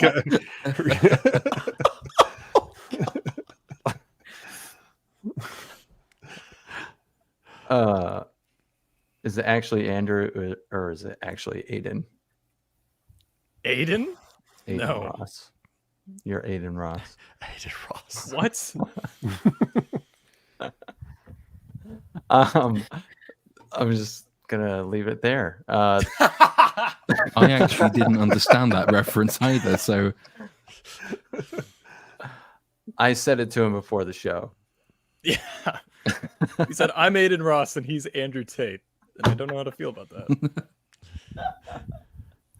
Said you're the Aiden Ross to my Andrew Tate. Yes, who is Aiden Ross? I don't know. It's this better person. that you don't know. You're You know what? safer this way. yeah. Don't ask. Yeah. It's better if you don't. But thanks to everyone who sent in a super chat, and thanks to everyone who has watched this entire stream. There's still almost 500 of you, so that is a lot. I know we appreciate it, and I'll go around the panel and have everyone shout out what they have going on. Jay, what do you have going on? I got quite a bit going on. I was just on Cannoli Sasquatch's show on Friday. I had a really good time on that, so go check that out if you can. This week I have Rob Hunter coming on. He was an inker for DC Comics, so I'll be having an interview on with him. In the future I have a lot of big name guests coming on. I'm looking forward to. We also have our comic book coming out. I'm just finishing up pages as we speak, and Atlas of Sidonia, that will be going on Kickstarter soon. I'm not sure what date it is, and I will be, doing the stream thing, going on other people's streams. I also want to say thank you so much for having me on again. I appreciate it. It's a lot of fun. I'd like to get all you guys up on at some point again, and yeah, that's about it. That's what I got going on. Yeah, hit me up if you ever need a guest or anything. Be more than happy to. And Vex, what do you got going on? I have too much. I'm actually on a stream every day this week. I saw your community post. Yeah. I was supposed to be on Cannoli's channel afterwards, where we're finishing up our review of The Fellowship of the Ring, but I have to be up really early now tomorrow, so I'm not there anymore. But yeah, you can check my community post on my YouTube channel, or you can follow me on Twitter, but I'm everywhere this week because I will be nowhere next week. Nowhere next week. I'm disappearing into the backcountry for 5 days, so I will be excommunicado completely. In Canada, disappearing into the backcountry just means leaving your house, right? Pretty much, yes. Yeah. Good. So we won't have our co-host. Oh, no. Oh shit. Yes, I guess I'm letting you know now. I won't be here for BSUP on Monday. Sorry, Fine. not sorry. Beast Sorry. up in shambles. Yeah. We'll just have to have I'll send you a Andrew on cardboard twice. of me that you can have in the I'll background. clone myself. Bone Bridger, what do you got going on? I'm going to attempt to do an episode 3 review tomorrow night before midnight on Ahsoka. I used to do this like Rings of Power. I was like such a small channel back then. So I tried to have them out by like 2 a.m. Like it would come out at midnight. I try to just be as fast as possible. Damn. So my goal is to be first on this one, just for old time's sake, because it was like an old tradition, staying up late and like being like overwhelmed by the episode and trying to remember my thoughts and reviews. So for old time's sake, we're gonna go all in tomorrow night. Ballsy. Yeah. Everyone in chat, be there for that then. I like punishment and suffering, so here we go. Yeah. This is what we're doing tomorrow night. Damn, I'll have it pulled up for sure. Me too. Andrew, what do you got going on, bro?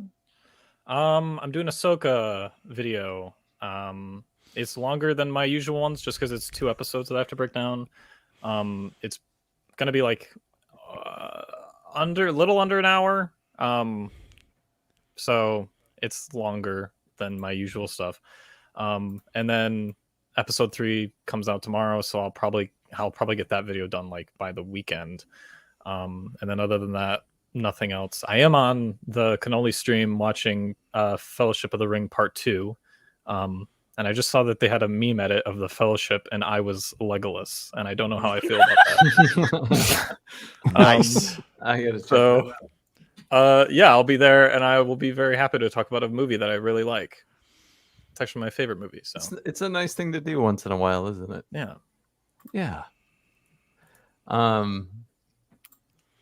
Damn, another one just came in. Film Comics Explained for $30. Amazing episode, guys. Loving the BSUP podcast. Well, thank you. We love you. Thank you very much.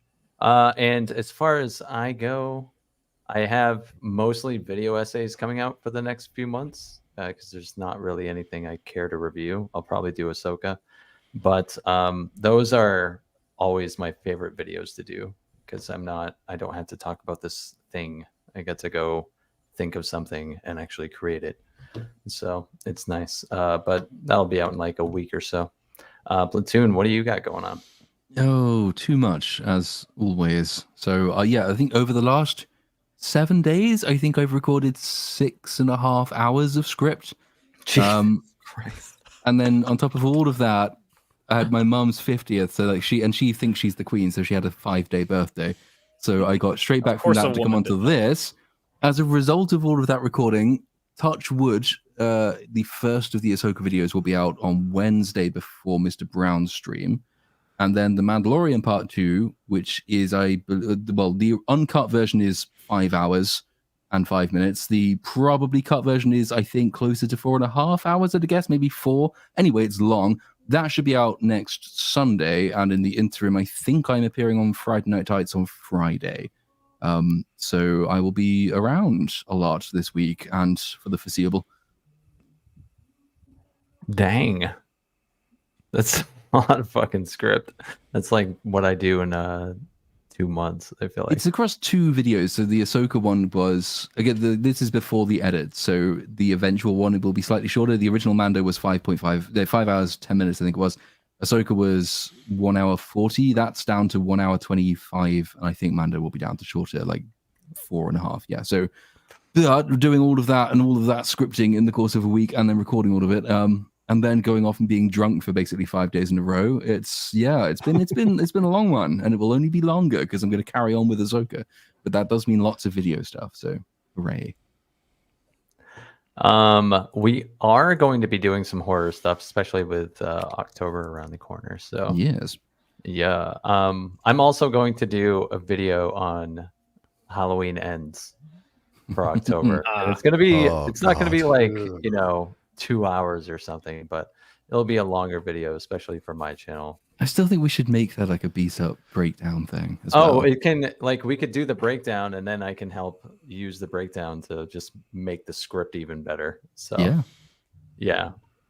That movie, I hate that movie so much, it deserves an absolute shredding. So yeah, terrible. Yeah, absolutely terrible, horrible. And on that horrible note, I think that does it. That wraps it up for this week. And we will be back next week on Little Platoon's channel. So thank you, chat. Thank the guests again. And we will see you all next week. Bye. Bye.